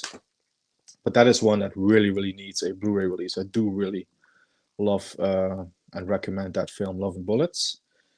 Even though I must say, if you are not the biggest Jill Ireland fan in Bronson's films, this film is definitely not going to win you over, because Jill Ireland does this sort of terrible Southern Belle sort of voice and accent, and she has a big, huge, Dolly Parton-esque wig on, and she's sort of acting like she is, she's sort of imitating, I guess, Dolly Parton or Tammy Wynette. She's really, sort of trying to sound like she's from down south. She's from right here. She's like, "Oh, Charlie, please don't kill me," which, if you think I'm doing it terrible, she is doing it even worse. Believe me. Yeah, Love and Bullets. I do like it. Has some nice little action set pieces. I do like the scenes where Bronson is using blow darts to kill people. Like, this is a skill that Bronson actually could do, where he uses these blow darts to dispatch of a couple of people. There's a cool kill with an axe, and yeah, I do like it. Speaking of snowy environments, the next film will also feature some snowy environments, which will be my number 27 pick. Before that, some comments. Brit film Bronson with Tom Hardy. Charles was his name. Yeah, that's the film about the prisoner who actually, took his name, inspired by, good old Charlie B, the real Charlie B. So, yeah. Anyway, number, 27 is coming up. Like I said, it's a snowy environment film. This one is a Western again. This is more of a mystery, thriller Western. Murder mystery set on a train, going through snowy landscapes. It is Breakheart Pass. Yeah, this is a good one. As I'm off camera, taking another sip of water. This one is directed by Tom Cruise, who also directed Bronson the same year in the film called Breakout, which is coming up as well. But no, Breakout Pass stars once again Charles Bronson and Jill Ireland, but also Ben Johnson, Charles Durning, Ed Lauder, Bill McKinney, and Colonel Troutman himself. Richard Crenna is in this film. And trying to think, is this the one with a great... Yeah, this is another great Jerry Goldsmith score, great Jerry Goldsmith Western score for this one, Breakheart Pass. And the plot description for it, according to Letterboxd, and this one I'm scanning for spoilers because it doesn't look like there is one. Yeah, this is, if you guys like the sort of adaptations of Murder on the Orient Express, this is pretty similar, where there's a murder on a train and Bronson is sort of solving it. Of course, Bronson is no Hercule Poirot. I never pronounce that character name well. But anyway, here's the plot description. At the height of the frontier era, a train races through the Rocky Mountains on a classified mission to a remote army post. But one by one, the passengers are being murdered, and their only hope is the mysterious John Deacon, played by Charles Bronson, who is being transported to face trial for murder. So yeah, Bronson solving a murder on a train, a couple of murders actually, yeah. It's a pretty good one. Like I said, the Jerry Goldsmith score is fantastic. Here's my German Blu-ray for it. They called Nevada Pass, which, why would you change the title? I mean, Breakout Pass is a cool title. Why change it? Yeah, doesn't make any sense. But there you have it. Breakout Pass at 27. And yeah, Mr. Dan Horror says it right here. There's a cool fight on the top of the train, which is absolutely amazing. And most of it is Bronson himself doing the action, which, again, just like Eastwood, all these older, these of that generation, the tough guy actors from that generation, they mostly did their own stunts. Sean Connery, for example, in what's that other the Connery film on the train? Not the Murder on the Orient Express, but the other one. The First Great Train Robbery, I think it's called, has also a really, really cool scene on top of a train with Sean Connery, which he did mostly himself. Telephone, oh, Bob, top 12. I think that's pretty close to where I have it, but let's not jump too far ahead. But yeah, number 27, Breakout Pass. So what's topping Breakout Pass? We are going a couple of years back to 1973. We are going to a film that a lot of people would consider a Dirty Harry clone. This is one of 6 films that good old Charlie did with the legendary British filmmaker Michael Winner. This one is 1973's The Stone Killer, and I do love that poster, by the way. That's a pretty badass poster. But yeah, this is good old Charles Bronson plays a cop who sort of goes back and forth throughout the film from New York to Los Angeles, as he would do as well in the Death Wish series, ironically. But here he does it in one film. If I can pull it up on Letterboxd to give you guys some more details. Starring Charles Bronson, Martin Balsam, Jack Colvin, Paul Coslow, Norman Fell, Stuart Margolin, Ralph Whitey. Pretty good cast, some really good supporting actors. And here's the plot description, again, according to Letterboxd. A Los Angeles detective is sent to New York where he must solve a case involving an old Sicilian mafia family feud. Well, there's a bit more to it than that, but that's all you'll get from the Letterboxd description. But yeah, it's a good one. It's a really gritty, urban cop thriller, very much in the vein of Dirty Harry. As a matter of fact, on the Blu-ray and on the poster, it even says, "This cop plays dirty." A little too on the nose, maybe, but yeah, The Stone Killer, I do love this film. I used to dislike this film. If you asked me 10 years ago, this probably would be much, much lower, because this was one of my lesser favorite Bronson films growing up. But over the years, I've really, really gained an appreciation for this one. This one has a really cool car chase, some cool shootouts and stuff. A funky score, just like Dirty Harry. All these great 70s cop films. You had some cool, funky scores. This one is no exception. Yeah, The Stone Killer. Check it out, people. Check it out. The Stone Killer at number 26. We're almost there. We're getting there. Anyway, for number 25, we are taking you to 1975.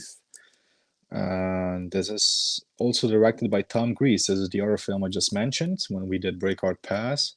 This one is a very peculiar, I guess, film for Bronson. It's sort of against type for him. He plays a more lighter character in a bit more of a lighter film.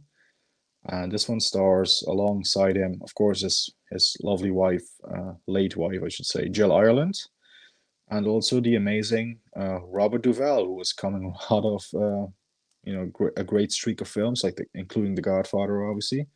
But this is 1975's Breakout at number 25, in which, again, I have to pull it up. Here we go. Yeah, directed by Tom Gries. The film is 96 minutes.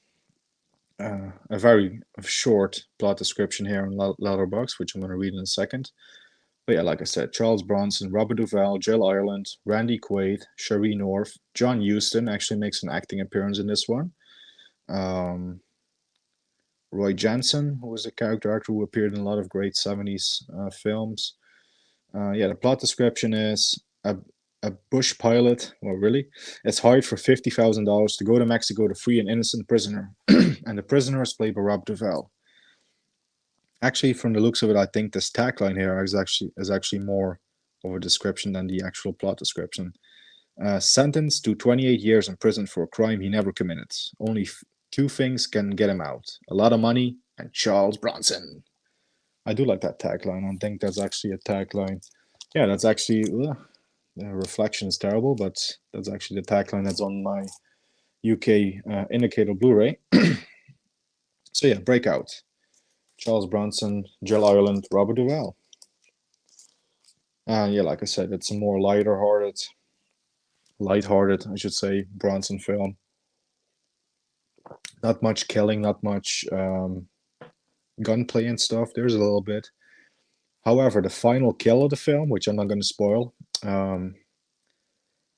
it's really shocking because that's something like straight out of a... that could have easily been in a Death Wish film, that final kill, where a guy is very brutally killed. It's a little cartoonish as well, so it would have fit in it would have easily fitted into a canon Death Wish film or something. But yeah, pretty brutal. Again, I'm not going to spoil it, but yeah, that's Breakout from 1975.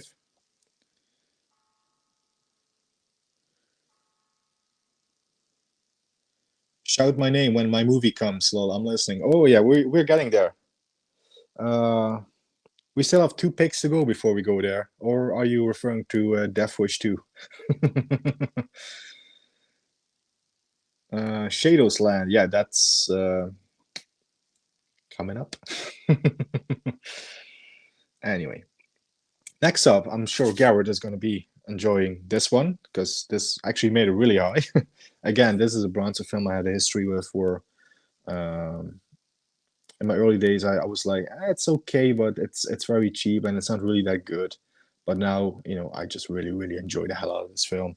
This is coming up at number 24, Charles Bronson's last film with his late wife Jill Ireland. This is, let's not waste any more time. This is the great 1987 Assassination, directed by Peter Hunt. It's a canon film, baby. Yeah, Charles Bronson as a Secret Service agent protecting the First Lady, played by Jill Ireland. The only, I should add, First Lady with a British accent in history ever.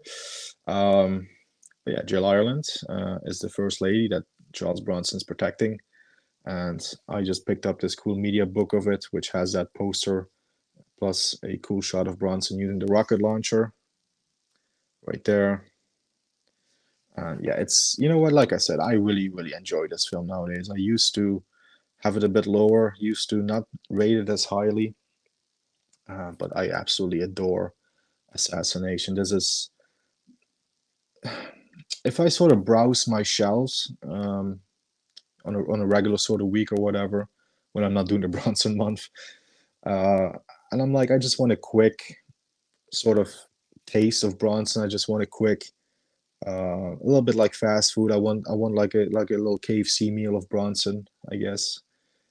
This is usually one that I would go for because this is just a simple, plain, and entertaining, just switch off your brain, enjoy it sort of film. I love Assassination nowadays. It's cheap, and during making it, they actually removed a large chunk of the budget, which scenes had to be cut, and the story doesn't make too much sense anymore.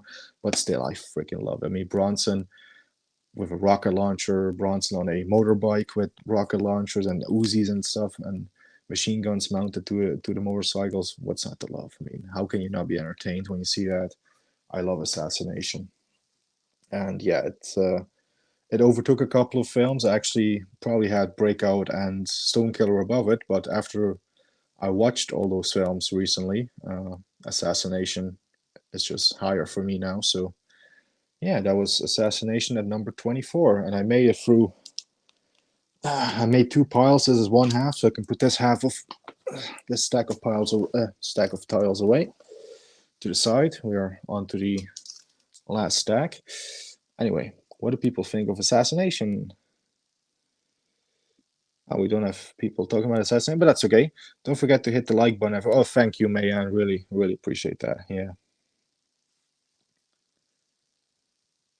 Thought I was a Bronson fan to see how few of these I've heard of. Wait, you've not heard of Assassination? Because this film rocks. This is awesome. Forget the German title, it's Assassination. Yeah. That's a thing when you purchase. Germany has these cool media books. I mean, you open it up, you have a DVD and Blu-ray combo. You have a book inside with some cool pictures and stuff.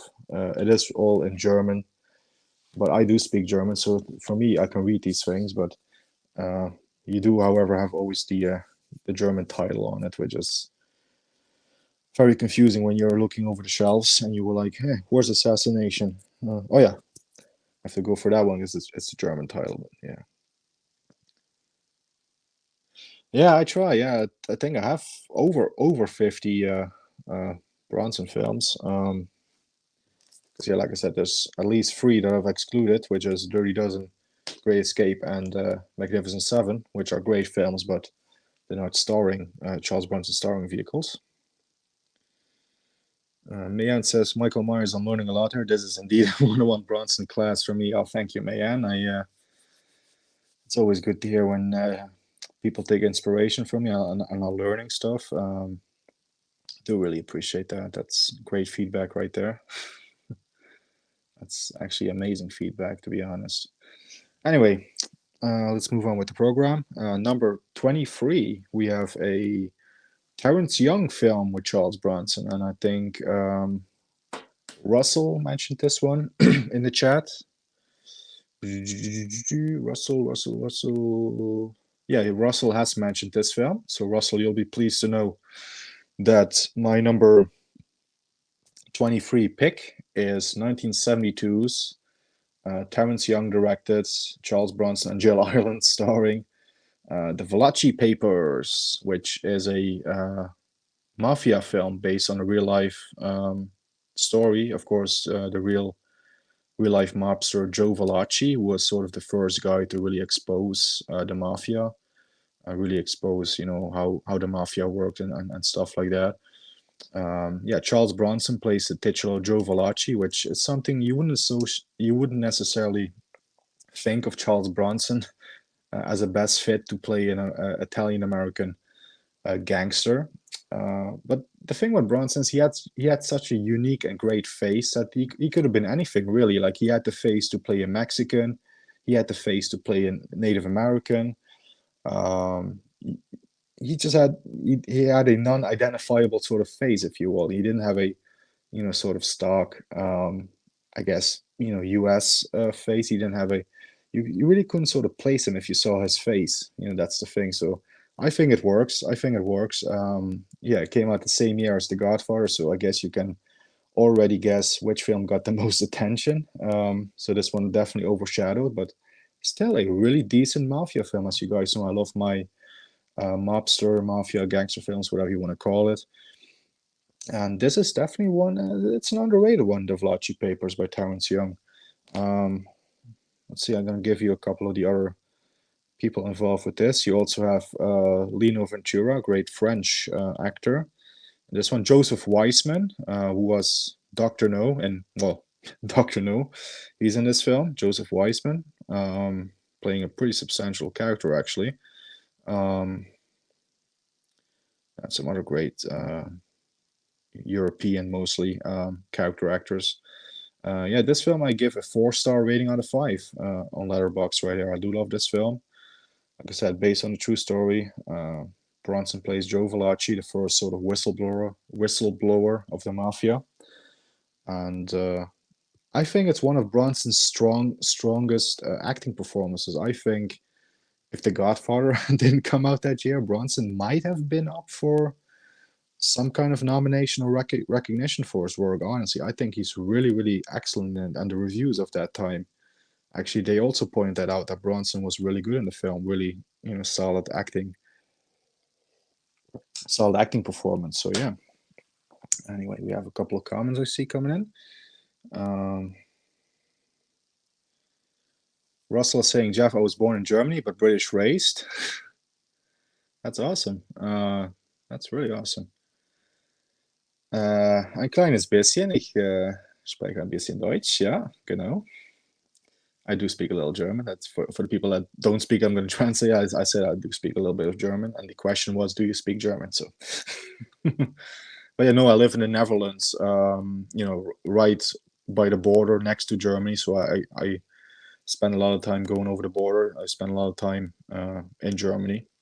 So yeah, of course, it would be handy if I did know a couple of German phrases if I pay a visit to my neighbor country.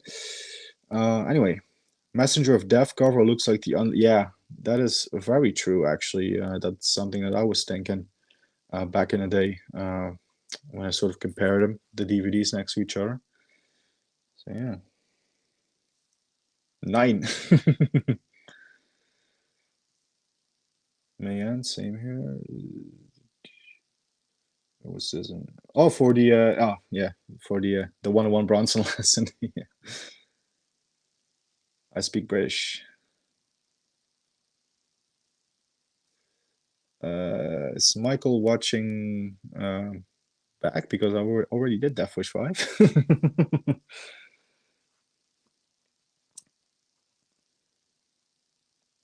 Yeah, I was gonna say it's already been slang.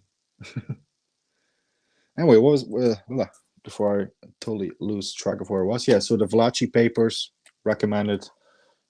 Great film with Bronson, mafia film. Great acting, like I said, especially in the I don't want to spoil it, but in the sort of the last scene or two, where stuff sort of gets really dark. I do really love Bronson's performance, particularly in the last scene of the film, which I can only say if those of you that haven't seen it, recommend it. do recommend it, really. And I think this is the next film that's coming up at number 22. I think this is the film Mayan that I was supposed to warn you about or give you a heads up on. So I think Mayan knows what's coming. But at number 22, we have 1989's canon trashy action B-movie classic, in my opinion, because I really love this film. Obviously, as you can tell, it's high up in the list. This is the last collaboration between Bronson and J. Lee Thompson. Number 22, we have Kinjite or Kinjite, whatever way you want to pronounce it. Forbidden Subjects. Yeah. I've always had a soft spot for this one, even though it's really trashy, very disturbing. It deals with child prostitution and stuff, but it's a really good action thriller film. Starring Charles Bronson, Perry Lopez, Juan Fernandez, James Pax, Peggy Lipton, Cy Richardson, Bill McKinney, a very young Nicole Eggert. Directed by J. Lee Thompson. Like I said, it's a final film that he did with Bronson, and I think it's a final film he directed, period. Again, it's a very sleazy, trashy Canon B picture, but I absolutely love it. And for those that haven't seen it, I do recommend it. But again, it is there are some very disturbing sort of subjects in the film. But the plot description is: a brutal Los Angeles police lieutenant is determined to bust up an organization that forces underage girls into prostitution. Yeah, that's a pretty simple summation. You guys know where I'm going. I'm Dutch. Some words are difficult for me. I'm sorry. Anyway, Kinjite or Kinjite, The Forbidden Subjects. This is my Blu-ray over. I do like that cover. Pretty cool poster art. Bronson plays Lieutenant Crow in this one, which is a cool character name. Now, this one has a couple of cool Bronson moments and scenes for me. There's a scene where Bronson has the He's sort of the leader of the prostitution ring, the sort of the pimp. He has him in his $10,000 car, whatever. He has him sort of dead to rights. He has a gun to his head. He sort of is like, I want you to give up. I want you to, I'm giving you a warning. He's sort of trying to be civilized, I guess. He wants to let the pimp off with a warning. The pimp tries to bribe him by giving him this $5,000 watch with a diamond face, whatever on it. And Bronson then goes like, I like to stick this up your ass, but I don't want to dirty my hands. You're gonna eat it. And then he actually feeds the guy his own wristwatch. You actually sort of kind of see it. He doesn't actually swallow. I think Bronson, off camera or on camera, sort of, trickery is involved. He puts it in his jacket sleeve or whatever. But it really looks like he swallows, and his sort of veins are going crazy and stuff. And then to top it off, he also blows up his $10,000 car afterwards. And so he makes a pimp eat his own fucking, $6,000 watch, whatever, and he blows up his big, what is it, the Cadillac car or something. Yeah, it's really awesome. That's one of my favorite Bronson scenes. Love that moment.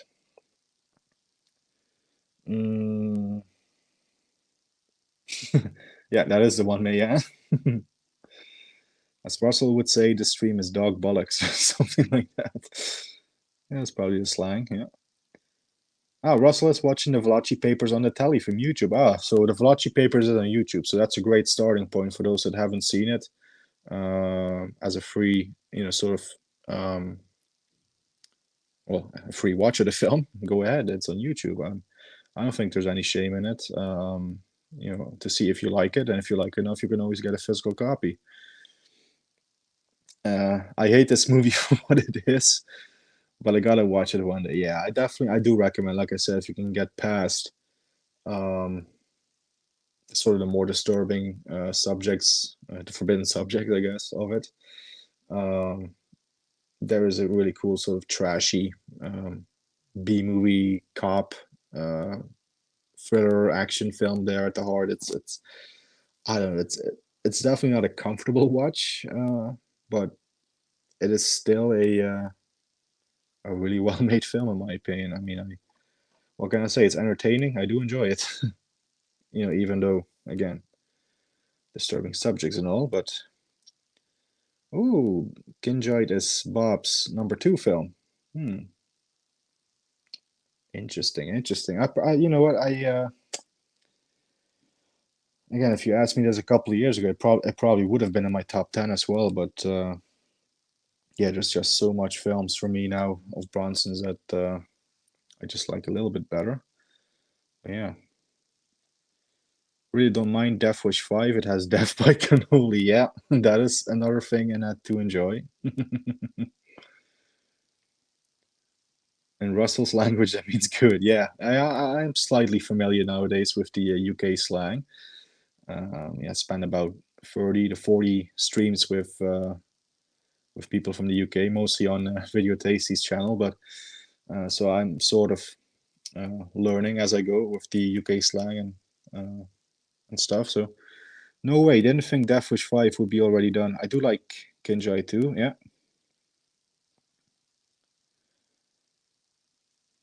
Oh, thank you, Russell. Sorry. Wait a minute. Oh, I was reading that ahead there. Sorry, Little Mutt and Jeff. No, thank you. Yeah, I had fun making it. The video tribute. Got to use a couple of cool clips. Anyway, we're almost entering the top 20. We are at our number 21. And let's not waste any time. This film is coming up tomorrow on a watch party. I do love this film. Like I said, this one comes in very high. Number 21 is 1986's Murphy's Law. Again, another J. Lee Thompson film starring Charles Bronson and always forget her name, Kathleen Wilhoit. Kathleen Wilhoit. Yeah, that's her. And also, what's her name? Carrie Snodgrass. That's it. Which this is a great little action film. Yeah, I do have that poster there in the German media book. Like I said, On the Donato and Daughter Blu-ray, they use this picture on that cover, so that's from this film actually. But I prefer if they use that image with Bronson there with a shotgun. But yeah, what is Murphy's Law, you might ask? Well, it's very simple. Don't fuck with Jack Murphy. Bronson is Jack Murphy. So by extension, don't fuck with Charles Bronson. But no, seriously, I'm gonna definitely gush over it tomorrow when I do the watch party with Jason, Backtrack Cinema. But no, I love this film. Bronson goes up against a female killer,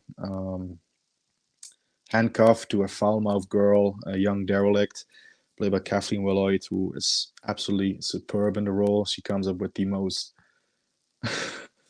most craziest sort of foul language you can ever hear. I mean, just give you a couple of examples of some of the crazy weird things that she says in Murphy's Law. She says things like suck a doorknob, you homo, you monkey vomit. I'm sure some of the Murphy's Law fans are going to come up with some other, because I'm sort of blanking, but she has some very imaginative dialogue, so to speak. I do love Murphy, so there's another great one that I'm forgetting. Oh, you sperm bank. What else is she says?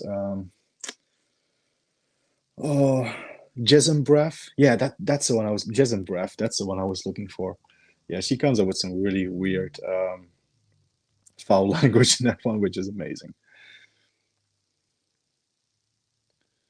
Will Sampson died not long after Poltergeist 2.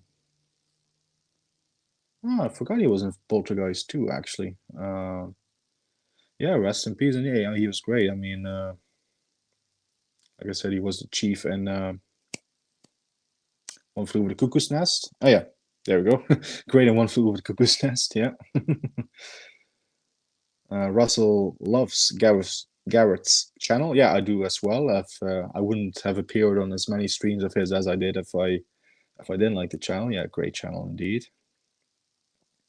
Open your mouth and say, yeah, the scene with Lawrence Tierney. We're going to talk about that tomorrow. I knew Bob would be a fan of the film. Our first time here, and it's been fun, Jeff. Well, thank you, Russell. Do appreciate that. I always do want to entertain the people as much as I can, and you saying that it's fun makes it fun for me. It's always a pleasure talking movies with movie fans, and everybody here in the chat is obviously a huge movie fan, and most importantly, a Bronson fan, or in some cases, an aspiring Bronson fan, which is great, because this is how I started. I saw one video on YouTube back in the day on Bronson, and I was like, damn it, I want to see these films that he talks about. So it's cool when other people's content inspires one to, want to go deeper into a subject or an actor or whatever. So yeah, if people are taking away some things away from this, like I want to see that film that Jeff just talked about, I want to see that. Hey, my job is done. That's the most you can wish for with these things. Anyway, entering the top 20, because Murphy's Law was 21. Oh yeah, you remember also of VT, Video Tasties. Reminds me, I was really buy some Mandem. Yeah, get some Mandem for Christmas. We might have another commercial coming up at the end of the stream. Mandem. But no, as I was saying about that one, yeah, I'm also a member of the VT fan club. Garrett is a great guy for sure. Anyway, top 20 guys. So what could be my number 20? What could be a great entry into the top 20? Well, again, this is a film I've done a watch party on. I'm sure the person I did the watch party with will be disappointed that this isn't my number one Bronson film, because it is for him. But no, I'm talking about the immortal 1985 canon classic, the most entertaining film in this series, without any doubt.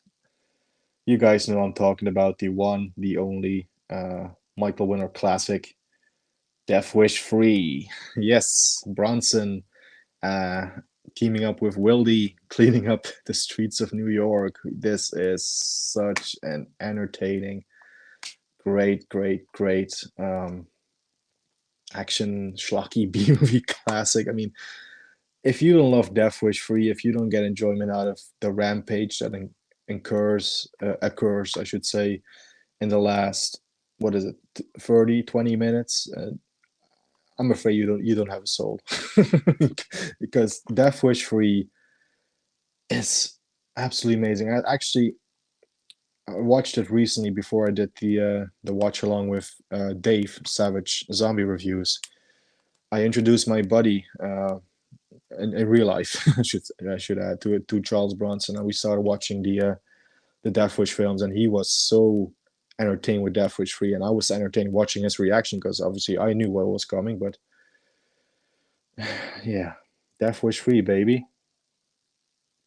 Let me take another quick swig of water. Let me open up the page on Letterboxd. I think everybody's familiar with this one, but this one has Charles Bronson, Deborah Raffin, Ed Lauder, Martin Balson, Kevin O'Hurley, Kirk Taylor as the Giggler. They killed the Giggler! Alex Winter. Yeah, this is a great film. Not great in the way, again, not in the sense that it's going to win an Academy Award anytime soon, but for a action movie fan,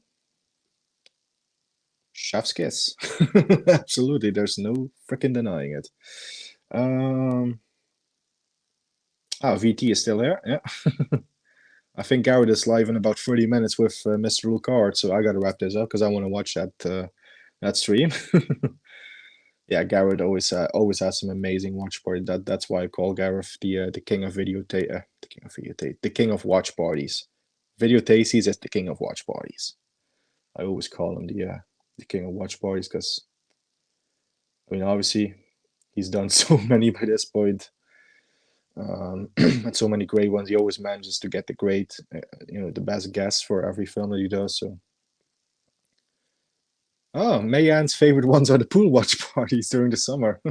Well, some people might disagree with that one. I think, what was it? Echo? He said he was blind when he watched it. There was some critique, let's say, on those, but no, they're definitely fun. Oh, yeah, there you go, Bob. They're all right, I suppose. This is, I guess, in reference to Death Wish 3. Yeah, like I said, I think Dave will be disappointed. It's at my number 20. But again, there's just the other films I enjoy over it. Not in the sense that they're more entertaining per se, but from this point on, I guess from the top 20 on, it will be more of a case of, well, this film is better made and stuff, and on different levels of enjoyment that the ranking is based on, I guess. But yeah, I mean, if you look at this, you cannot go wrong with this film, and if you look at this cover and you're not drawn in, I mean, if you haven't seen Death Wish 3, people, watch it. That's all I can say. Watch it. I love it. There's a couple of links being dropped. I think this is for the Beyond watch party that Garrett is doing. Oh yeah, go like both streams and join in later. Yeah, indeed. Like I said, I do plan on wrapping this up before that stream goes live. I mean, we are doing well. We are at number 19. So what film can I possibly,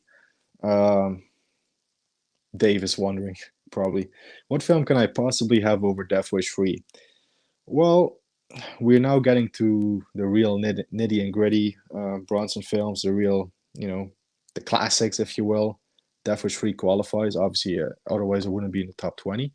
But yeah, number 19, we have a European Bronson film. This is, again, the same year of Once Upon a Time in the West and Villa Rights and what was the other one?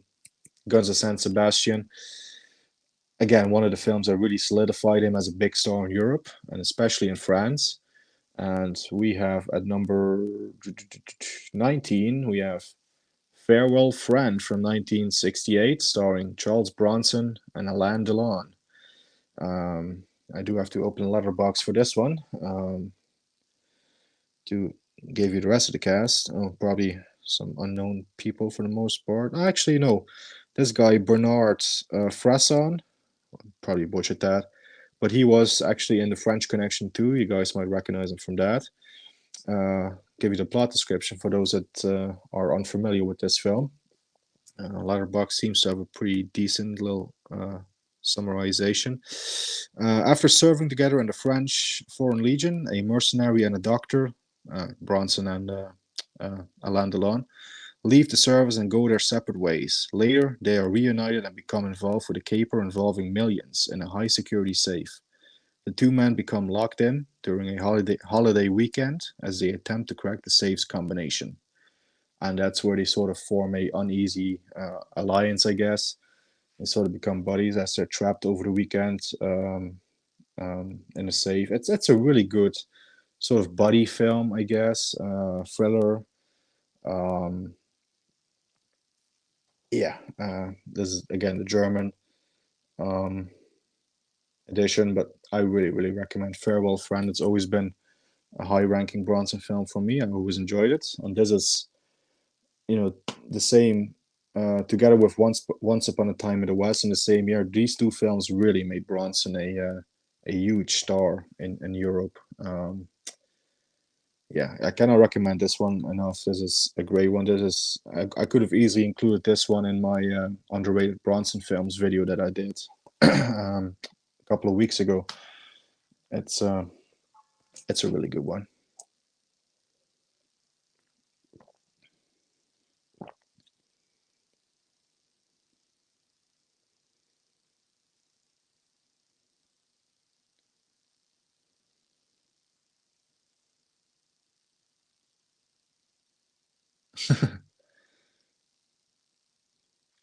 No, that's okay, man.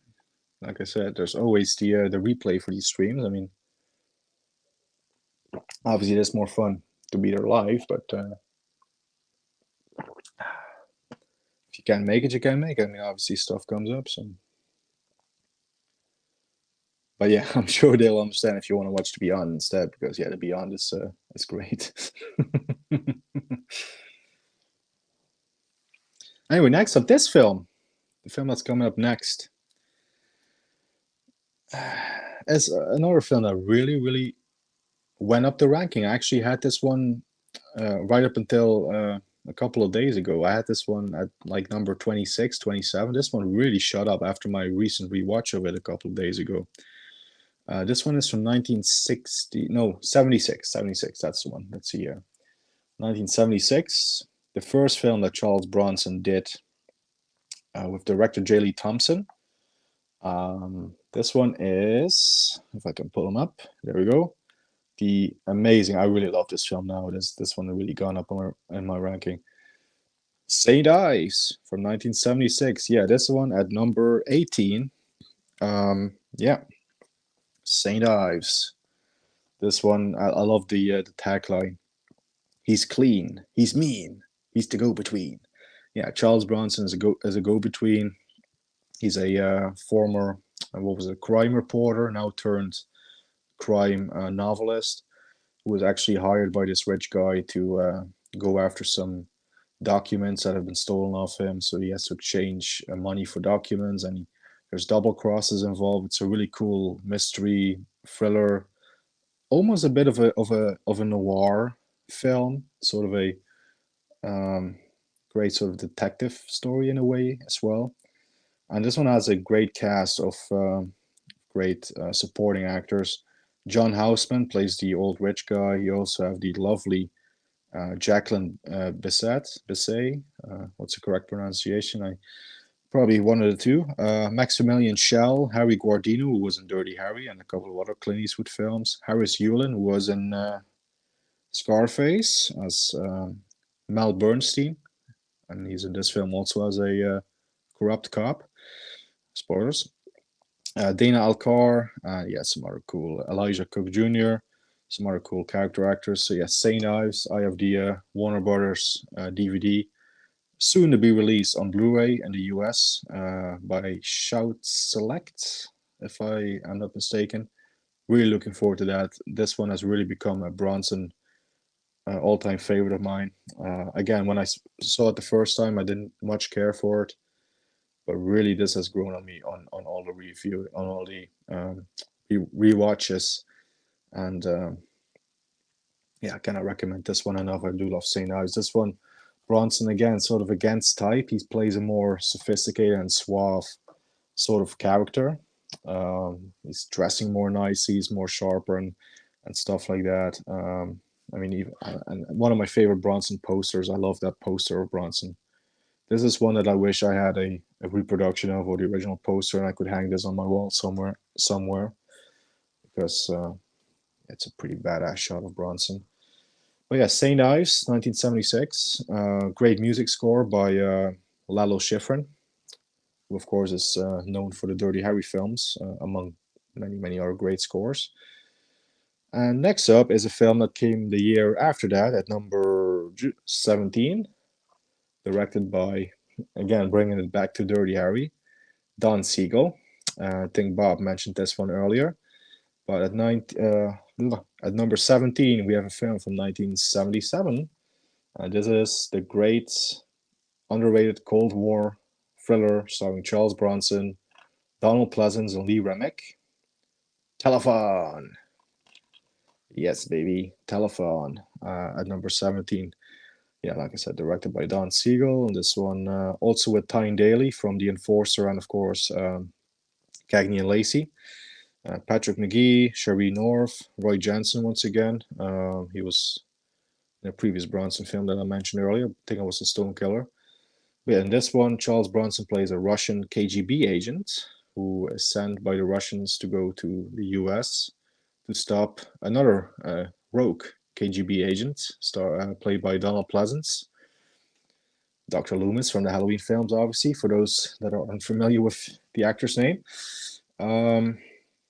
Yeah, to stop him from waking up sleeper agents who are in the US, and they have targeted some specific sort of government buildings and stuff, and if they are awakened from their slumber, so to speak, they could do some serious damage. So Charles Bronson has to stop that. And just like St. Ives, soon to be released on Blu-ray, and I can finally get rid of this DVD, because this is honestly, I've said it in a couple of videos and streams. This is honestly the worst DVD transfer I've ever seen in my life. So really anticipating that upcoming Blu-ray release to upgrade it. Need to catch up on my 70s Bronson Prano. Yeah, that's, for me, that's his whole sort of golden era of great films, his 70s films for sure. He has done some really amazing, knockout bangers in the 70s. Don't get me wrong, I love his 80s stuff, but making a Bronson playlist with films I found on YouTube. Oh, cool. I will check that out, because maybe there's one or two in there that I haven't seen yet. Oh, cool. Yeah, teen in the 70s. So you grew up watching some of these, I imagine. Man, I wish I could have seen one of these films in the cinema. Hopefully one day there will be a re-release of like Death Wish or whatever. I'd love to see Bronson on the big screen. My buddy Carlos, Eastwood for Life fan. Hey Jeff, I will be watching this in full when uploaded. Thanks, Carlos. Always good to see you on air. How you doing, buddy?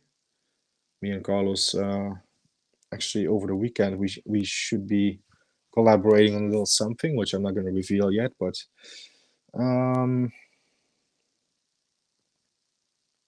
Cold Sweat, yeah, that's a good one. Yeah, we haven't mentioned it yet, so it's coming up. It's coming up. I was a fetus in the 70s. Well, to make you guys feel even more older, my dad was born in 69, so I was not even produced yet in the 70s. I was not even put in reserve or something in the 70s. Let's put it that way. Anyway, moving on. Oh, a cult classic coming up. A cult classic. All right. A lot of people love this one. I know. I think Carlos might have had this in his top 10, and my good buddy Eastwood for Life fan, he also did a Charles Bronson top 10 film ranking. If you guys are unfamiliar with his channel, haven't checked out his videos, go check out that. If you're a Bronson fan, he's on a great top 10 as well. I think he might have had this one in it, or it was an honorable mention. But so this is my number 16, and I know you guys are gonna like it. I think most of you guys have seen this one. Like I said, this is a cult classic. Again, a J. Lee Thompson film. We're running out of the J. Lee Thompson films, I think. But this is 1984's The Evil That Men Do. Yes, this is a great one and a very um, disturbing one in a way, because it deals with like torture. There's a crazy sort of torture doctor in South America. Bronson is hired. He's a hitman. He's hired to go after him. And there are some pretty disturbing sort of torture scenes in it. Very dark, very gritty. And yeah, like I said, it's directed by J. Lee Thompson, starring Charles Bronson, Jose Ferrer, Teresa Saldana, Joseph Mayer as the doctor, John Glover, some are cool character actors who you might not know the name, but you can always recognize the face. But yeah, The Evil That Men Do, and I have as I think most of my friends in the UK, they have the Liquidator edition on their shelves, which this is the German edition. The Germans call it the Liquidator, the Liquidator. And of course, I do love that tagline: when the justice doesn't work, Bronson does. So yeah, this is a pretty tough and brutal film. Absolutely love it. Absolutely love it. I mean, you cannot go wrong if Bronson has a shotgun, right? I mean, yeah, absolutely great film. The Evil That Men Do. And I was going to say, a lot of people, yeah, Torture School is messed up, yeah. Yeah, Evil That Men Do is awesome, will be in my top 10. Yeah, a lot of people do like The Evil That Men Do. It is a definite Bronson cult classic among the fans. He is in the 70s. Big Eastwood fan, as you should. Yeah, Eastwood is just as awesome for sure. Oh, yeah, and I think that is, yeah, it is the fully uncut version of it. Yeah, indeed, you are correct. Put it this way, it's a baby not born yet. Yeah, Evil and Man. I think everybody that is a Bronson fan really enjoys this film, loves this film, as do I. I mean, like I said, it's my number 16 film. Yeah, number 16. But yeah, we still have a couple of films to go over it. So what's coming up next, you might wonder? Well, in my opinion, the next one here, in my opinion, is the best on-screen chemistry and collaboration between Charles Bronson and his wife, Jill Ireland. This is a comedy western with a little hint of romance, little flavor of romance, if you will. Directed by, who actually directed, I always forget this guy's name, Frank Gilroy. And this is 1976's From Noon Till Three. Yeah, the poster there speaks for itself. It's sort of a film of two halves. It's set in the Old West, so it's a Western. But it's Bronson as a, what's the word, as an outlaw. Who actually comes into this house of this widow, played by Jill Ireland. He's waiting for his gang to come back, and he spends a couple of hours, hence the title, with Jill Ireland. They fall madly in love with each other. And then in the second half, well, I'm going to let you guys figure that out for yourself, but there's a twist. There's a couple of twists, and I actually really, really like this film. I've always like this film. I think it's so sweet, and I don't use that word often, but I think it's so sweet seeing him and Jill Ireland in that way together, really sharing a great chemistry on screen. You can definitely see, the sort of the love that they had for each other. Of course, if you think about it, it's very sad what happened. Of course, in the end, when she was diagnosed with cancer, and the last film that she did with Bronson, and then right after, yeah, but in this film, I love that their relationship, their love story is really captured in this film. Really, I love it. Call me an old school romantic or a sappy guy or whatever, but I love this film from Noon Till Three. like I said, Jill Ireland wasn't the greatest actress in my opinion. I mean, I've seen worse. I've seen way worse actresses and actors. But that film, she's really good. She's really excellent with Bronson, and like I said, even though I don't respect her as much as an actress, as a thespian, if you will, I respect the relationship that she had with Bronson. That you could definitely see. Otherwise, they wouldn't have done 16 films together. You could see that they were madly in love for each other, and especially in From Noon Till Three. So yeah, and it's like I said, it's one I recommend. It's not just a romantic film. There's also some shooting, some fisticuffs in it. It's a good mix of things, if you will. Good mix of things. Is it? It's From Noon Till Three on YouTube. If it is, check it out, guys. Check it out. I forgot to mention that on The Evil That Men Do, but that is one of my all-time favorite um, Bronson moments. Which there's a big Mexican guy in a bar in The Evil That Men Do, and Bronson takes him out by twisting his dick.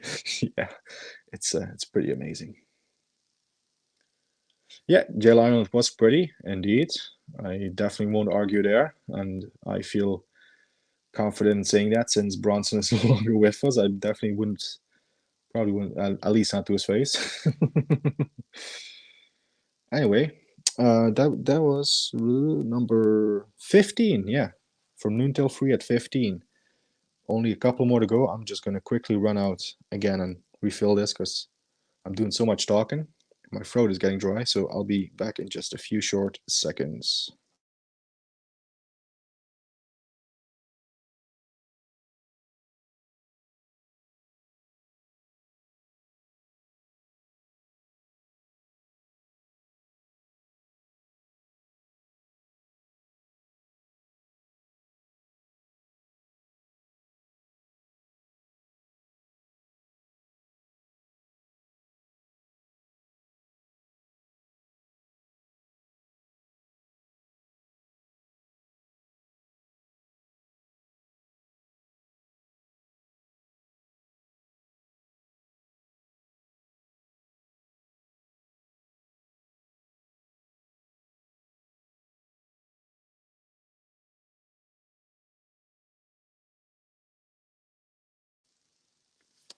Right, we're back. Like I said, only a couple of seconds.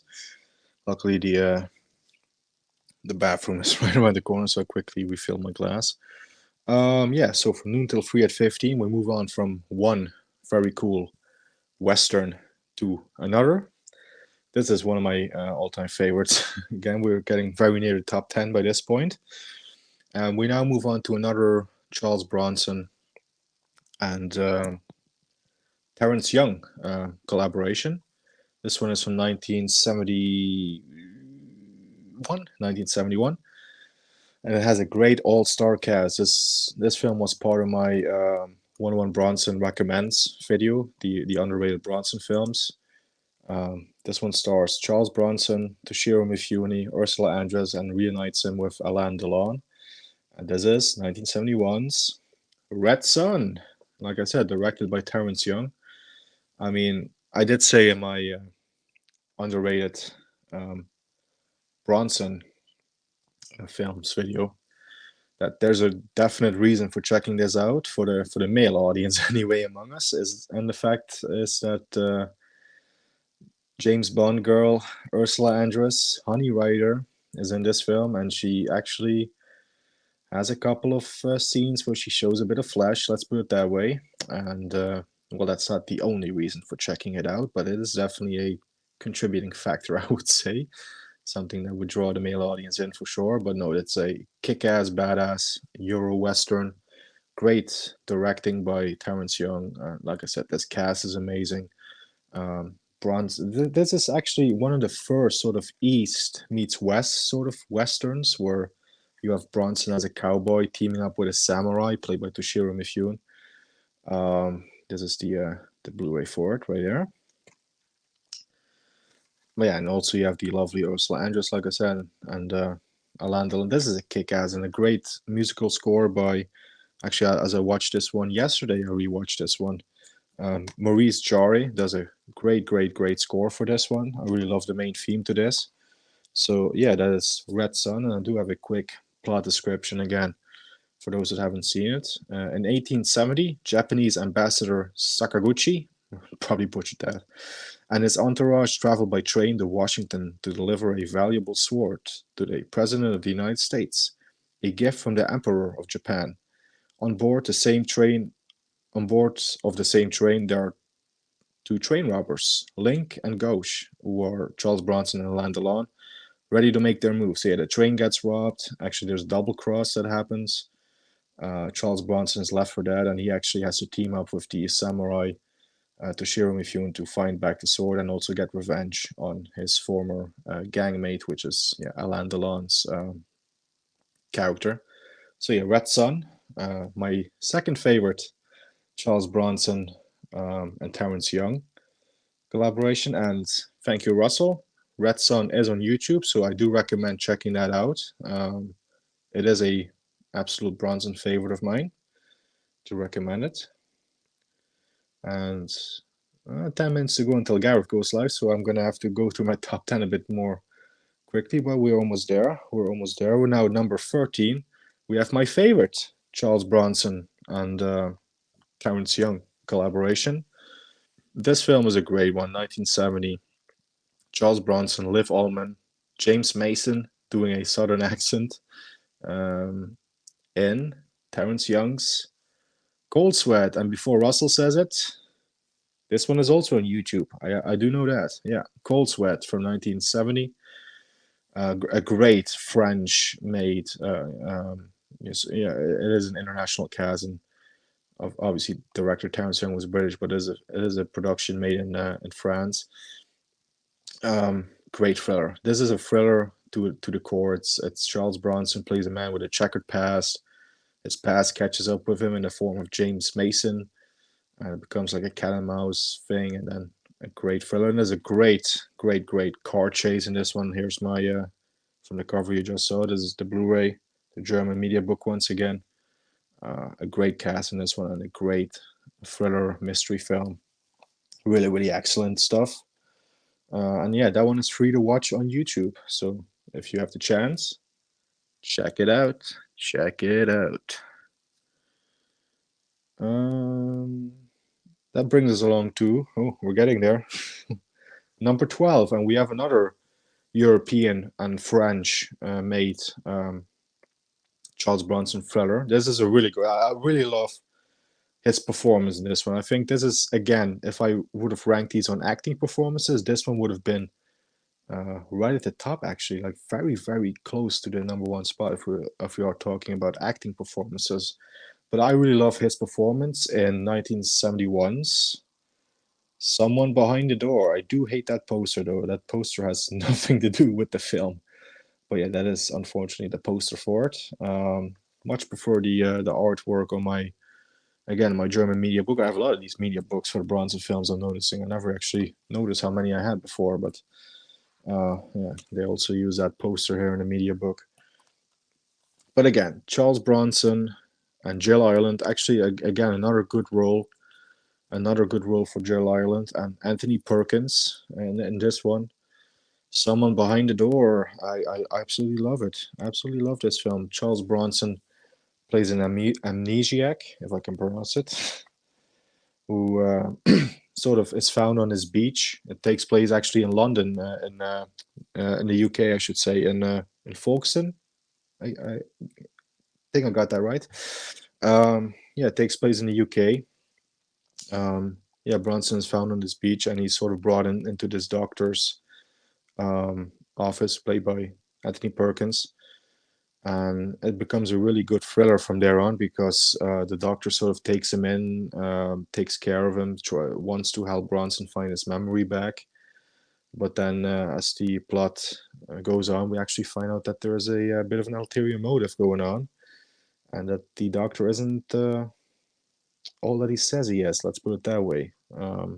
It's really good. I mean, like I said, these Bronson European films, these French films and Italian films and stuff, they really fly under the radar, and they're some of the best ones that he did. And the Europeans use Bronson in a way, for me, as a Bronson fan, from what I've evaluated. The Europeans really used Bronson in a way that we never sort of got in the American films that he did, like the Death Wishes and stuff, which they're great in their own right, and Bronson is great in them in his own right. But the European films, they really are a sort of special kind of breed, if you will, of Bronson films. He's fully committed to each and every one of them. He actually does some solid acting job in the majority of them. So, you know what? They're great. I recommend the European films, and Someone Behind the Door is one of my all-time favorites. I've always loved that one. So, but coming up at number 11, as I'm gonna have to need another one. Wait. See, the thing is, I always do a lot of talking with these streams, obviously, and the videos, because obviously you have to talk to make it entertaining. But in real life, I'm not that much of a talker. I'm sort of like Bronson in real life. When I'm around a group of people, I'm always more of the quiet one, if that makes sense. I'm always stoic, silent more. So it's weird for me to have now been talking for 2.5 hours, but we'll make it. We'll make it. So just a little thing on the side. But no, at number 11, we have, oh, this is a great one. I know that Gareth, Video Tasties, recently checked this film out. This is the first collaboration that's coming up right here at number 11. This is so close to making the top 10, but this is the first collaboration with Michael Winner, and it's a Western. Charles Bronson only says like 5 lines of dialogue in the entire film. It's a film where he's a half-breed Native American who was on the run, has a posse after him. He killed the sheriff in self-defense. Jack Palance is after him with the posse, and this is the amazing 1972 action Western epic film, if you ask me. Chado's Land. Yeah, I absolutely freaking love Chado's Land. If you ever want sort of a atypical sort of classic stoic Bronson performance where he really doesn't say a lot of words, there's a handful of films I would point you to, but this is probably the prime example of like Bronson, all action, not much words, man, a few words, a lot of action.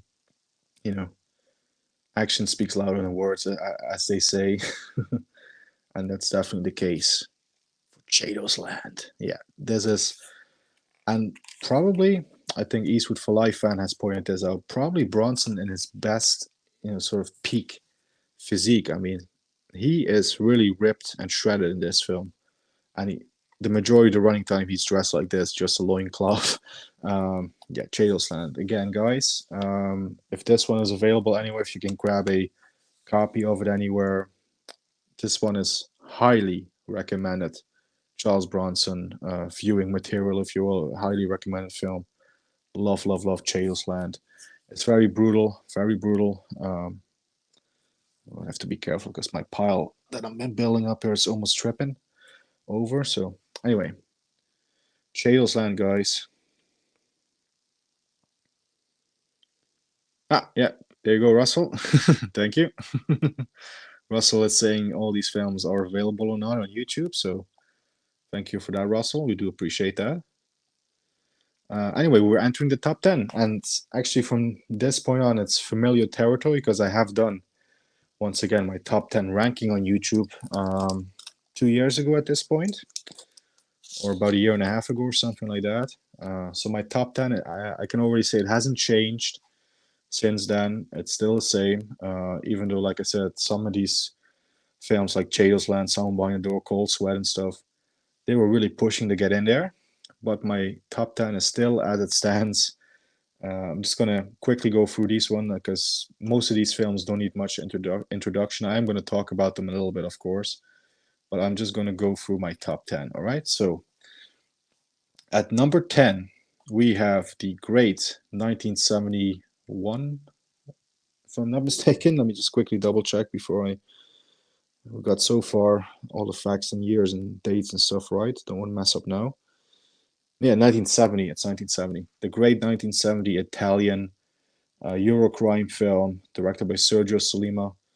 We have Violent City, which some people would say it's Jill Ireland's most prettiest of the roles. She is at her most good looking, most prettiest in this film. I know Carlos Eastwood for Life fan says this is the one where she looks at her best. And I mean, yeah, she's definitely a stunner in it, absolutely. But then she was a stunner for most of her life, in my opinion. She was always a pretty good looking lady. And this one also has the amazing Telly Savalas. I mean, that's your reason for seeing the film. You have Bronson, Ireland, and Telly Savalas. And it's a great Italian crime film. Bronson plays a hitman who's very coincidentally named Jeff. Yeah, he's Bronson plays Jeff in Violent City. Another reason for me to like it. Yeah, he plays a hitman who's betrayed, double cross. You all know the setup for this one. It's a cool one.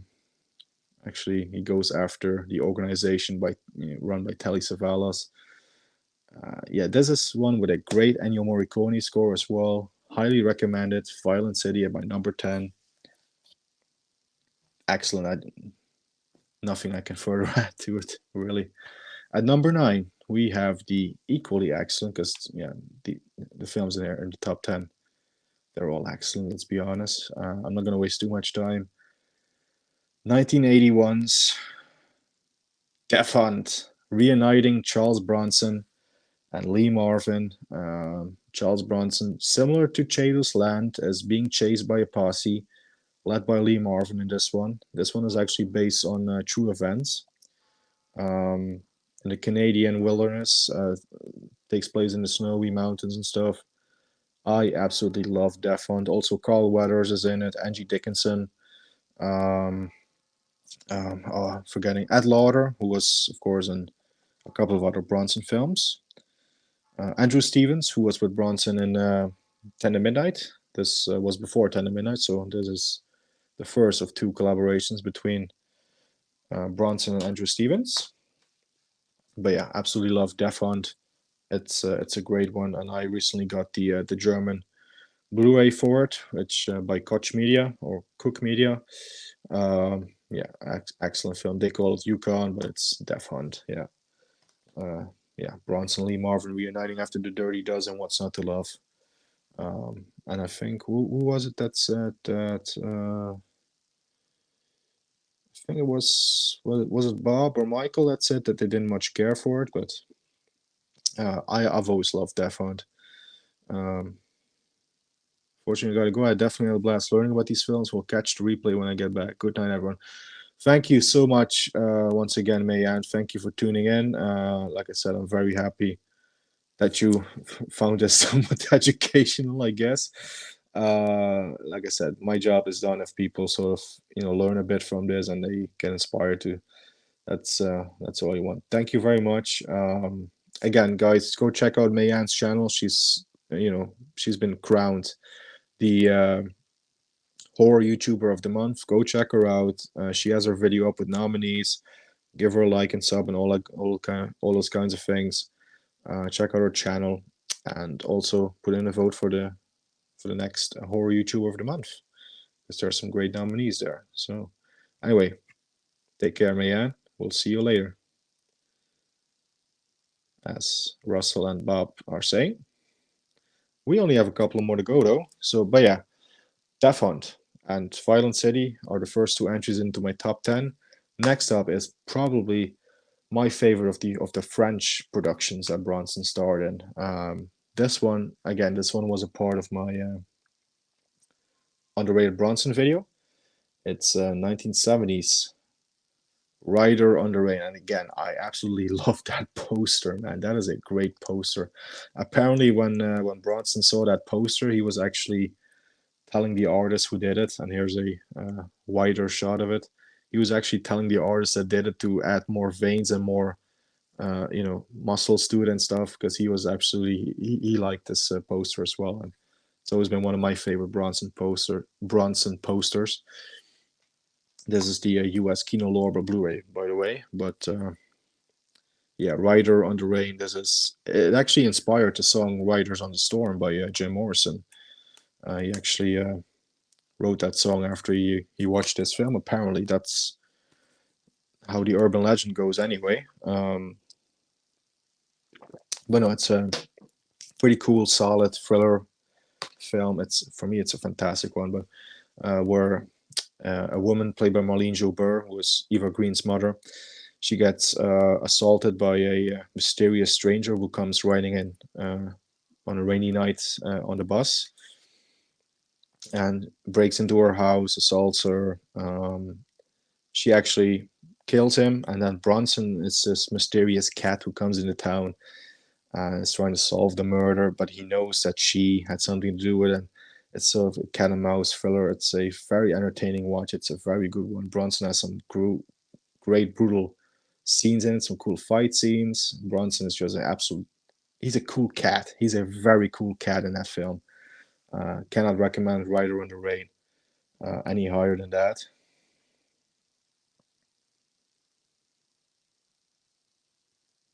Yeah, that's what I've been saying. There's plenty of great Bronson films out there. It's just that a lot of them fly under the radar. Like, most people, they know Death Wish. Obviously, they know the Cannon films, but especially the ones from his European period. For some reason, I don't know what it is. They always sort of tend to go under the radar. And his European films, well, as you guys have noticed, I love them. A lot of them are near or are in my top 10. They're some of the best, in my opinion, that he did. But yeah, we're almost there. I know Garrett is live, so if you guys want to jump ship, go ahead. I mean, probably about 10 minutes and I'll be done with this spiral. But where are we? Number 7. This film has been mentioned. This is a great Bronson classic. Let's just reveal it because, well, we're almost there. We're almost at the finish line. This stream has been going longer than I thought. Maybe in 2 hours I could have done this, but next up is The Mechanic, the second collaboration between Charles Bronson and Michael Winner. This one stars Bronson and Jan Michael Vincent of Airwolf fame as two hitmen. Or actually, Charles Bronson is the hitman who takes under his wing a young protege played by Jan Michael Vincent. And, well, the two do a couple of hits together, and then there's a double cross at the end, and there's actually a plot twist, and stuff goes wrong. And it's a very well crafted action thriller, one of the best action films of the 70s, certainly one of the best with Bronson. This is I hate this cover, by the way. The UK Blu-ray has a much better cover. I really have to get that, but this is the German edition once again. Yeah, The Mechanic, what can I say? It's a classic, and way better than the abysmal Jason Statham remake. I love Jason Statham, and I love a lot of his movies, but people should just not remake Bronson classics. They tried it with The Mechanic, they tried it with Death Wish. Both times for me, it just fell very flat. So. Oh, but Russell liked the remake. I'm not a fan of the remake. Sorry, Russell. I'm sorry to say, I'm really not. There's only one mechanic for me, and that's Charles Bronson.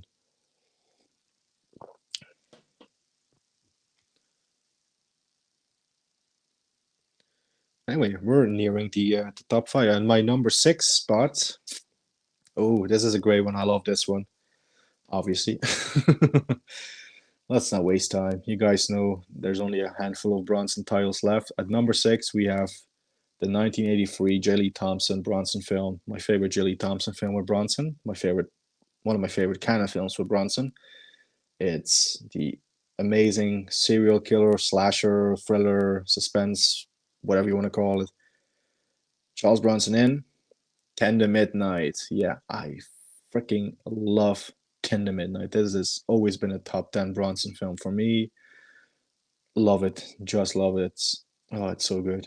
Bronson, for those, again, I think pretty much everybody here in the chat will know this film, but for those that are watching that haven't seen it, Bronson plays a cop who's on the hunt of a bare-ass naked serial killer who commits his killings, well, yeah, bare-ass naked. And that's as awesome as it sounds. It's yeah, I got the UK 88 Films slasher classic edition of it, with the different cover art. Yeah, right there. Nothing else I can add. I mean, I did a watch party with Gareth Videotases on this one. I've gushed enough over this film. I will continue to, keep gushing on this one whenever it is brought up anywhere. But for right now, for time purposes, let's move on. I love Dead at Midnight, though. Ah, it's Bob's number one. Yeah, I would have. I sort of guessed that actually. Yeah, but I love 10 at Midnight. Yeah. However, there are 5 films I like slightly over, but from this point on, in terms of the Bronson scale, if we rate the Bronson films like 5 tashes out of 5 tashes, well, all these Bronson films they get the 5 tash rating. I mean, these are all awesome. Anyway, at number 5, again, I did a watch party on this one. 1974 classic, Richard Fleischer directed film starring Charles Bronson, Ala Terry, Linda Cristal, and Paul Coslow once again. And this is the one film that is known as the Melon film, I guess. Mr. Majestic, the one and only Mr. Majestic. Oh, fuck me, I love this film. I love this film. Here's the UK Signal One Entertainment Blu-ray. Again, I did a watch party. I've gushed over this film. I will continue to keep gushing over it. I want to get my melon crop in. I know everybody's going to come with the melon puns and jokes now because yeah, everybody loves this film, Mr. Majestic. It's words cannot describe how much I love it. Let's put it that way. Really great score, great acting, great villain, Alan Terry. Some cool action scenes. But yeah, we're now officially into the top 5. We have 4 more films left. What could be my number 4 film? Well, 1974 was the year that Charles Bronson made 2 Stone Cold classics that made him a star in the US. The first was Mr. Majestic. The second was the original Michael Winner directed, once again, 1974. The original, according to some people, the best. According to most people, the best. Not according to me. I have one Death Wish film, of course, over it, which hasn't been mentioned. But Death Wish from 1974, the original, the classic. And objectively speaking, the best. Subjectively speaking, my second favorite. But yeah, the 1974's Death Wish. This is, again, like I said, I've pointed out a couple of times on the stream. It's the film that made Bronson a big box office star in the US. It's a film that really made him a household name in the US. I mean, what can you say? Great film. They shot in mountains. Oh, is that also on YouTube, Mr. Majestic? Wow. There are apparently more films on YouTube with Bronson than I thought. But yeah, Death Wish. Again, do I need to really add anything at this point?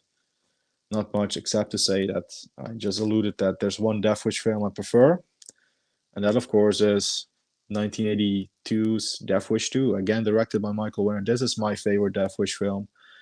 I absolutely love Death Wish 2, and this is where Canon Films obviously took over. Menachem Golan and Yoram Globus. Yeah, what can I say? Again, did a watch party with Matt Buckwell316. He was saying at the beginning of the stream he was hoping this one would end up high, and well, here it is. It is my number 3 Charles Bronson film, Death Wish 2. Yeah, this is my favorite. That's my favorite. So, 2 films left. Can you guys guess them?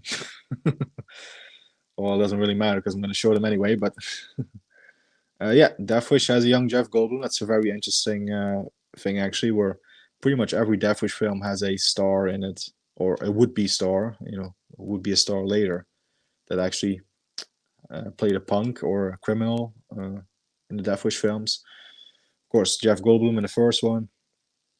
I'm blanking on his name. Are you freaking kidding me?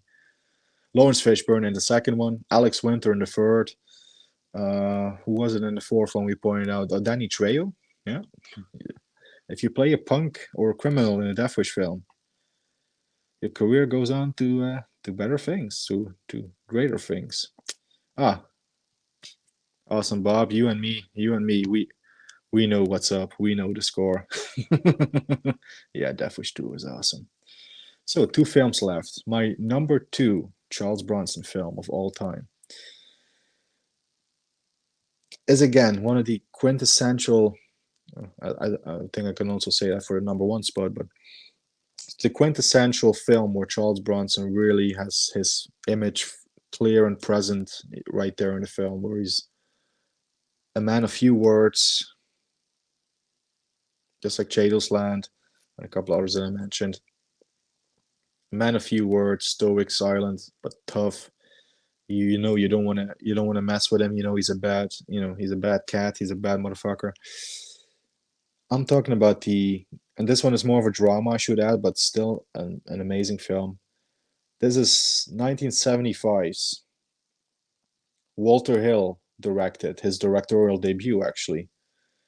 The awesome Depression era bare knuckle fighting film, Hard Times, starring Charles Bronson and James Coburn. Yeah, this is my second. I've always loved this film. I always had such a huge love and appreciation for this film. I think it's probably Bronson's.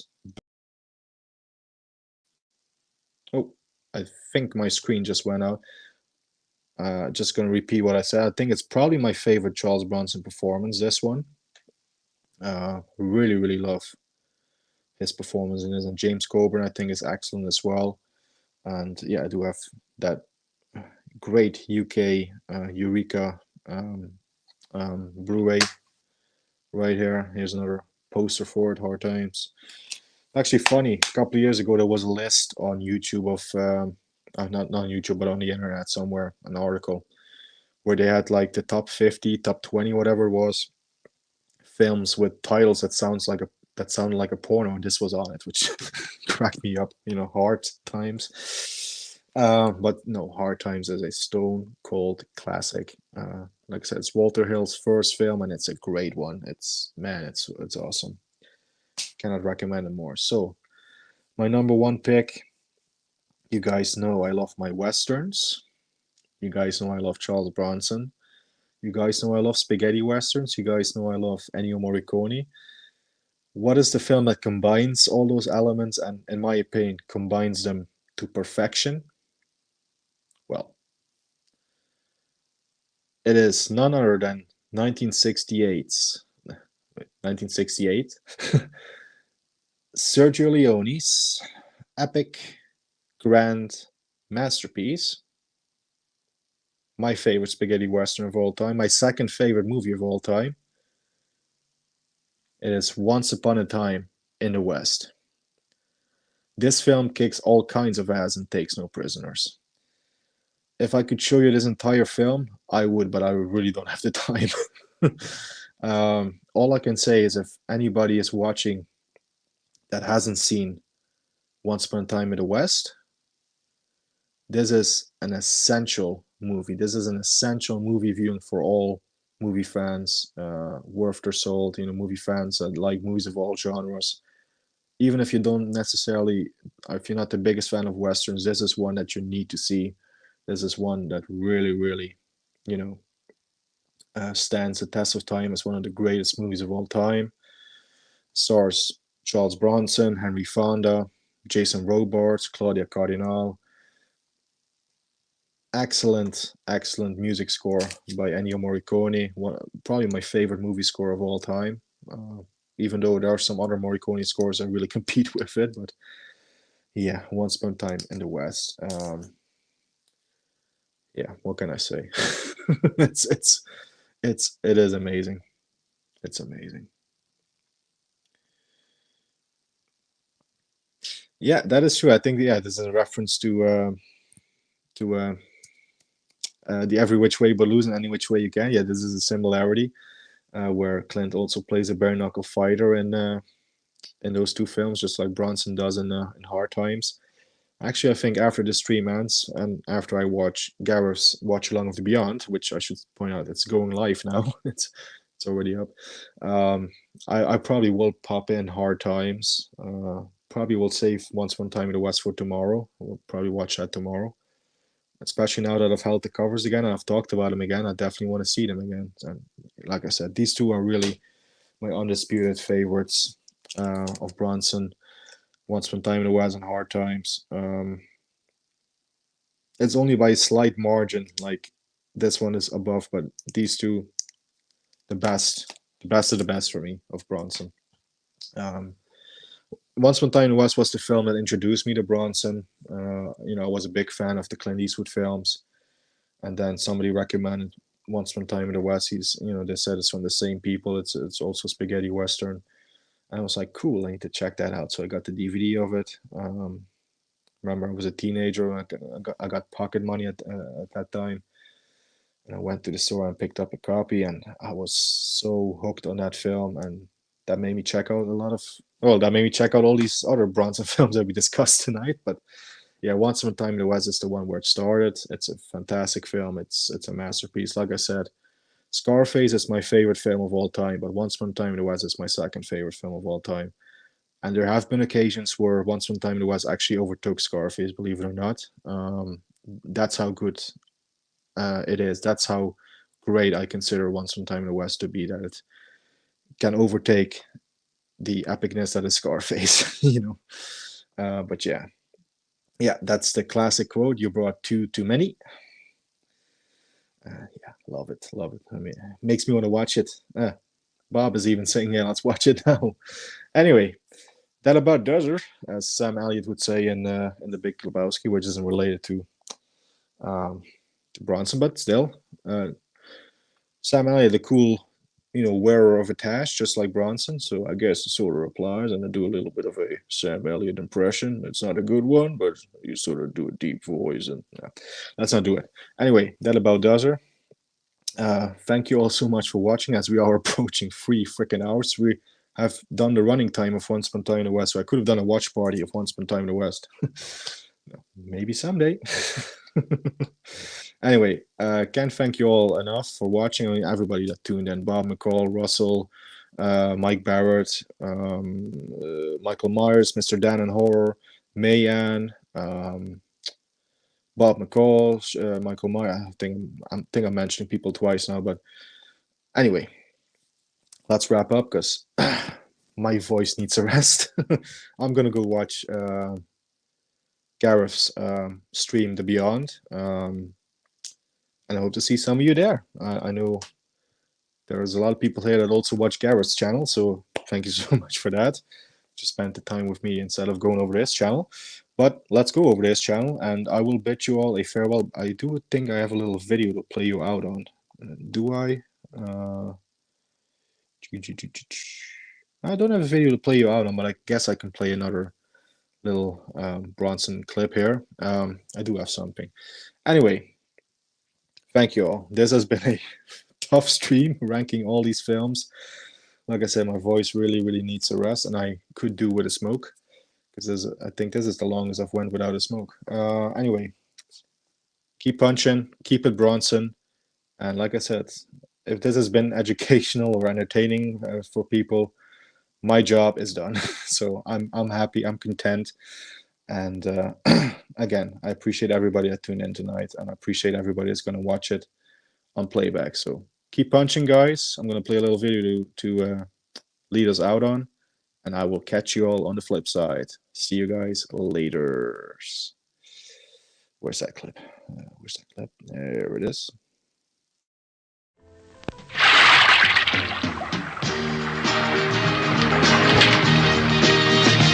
All the world loves a lover, all the girls, every man's dumb and to know. Joy of loving is the 男の世界にマンダムがある。man. マンダム。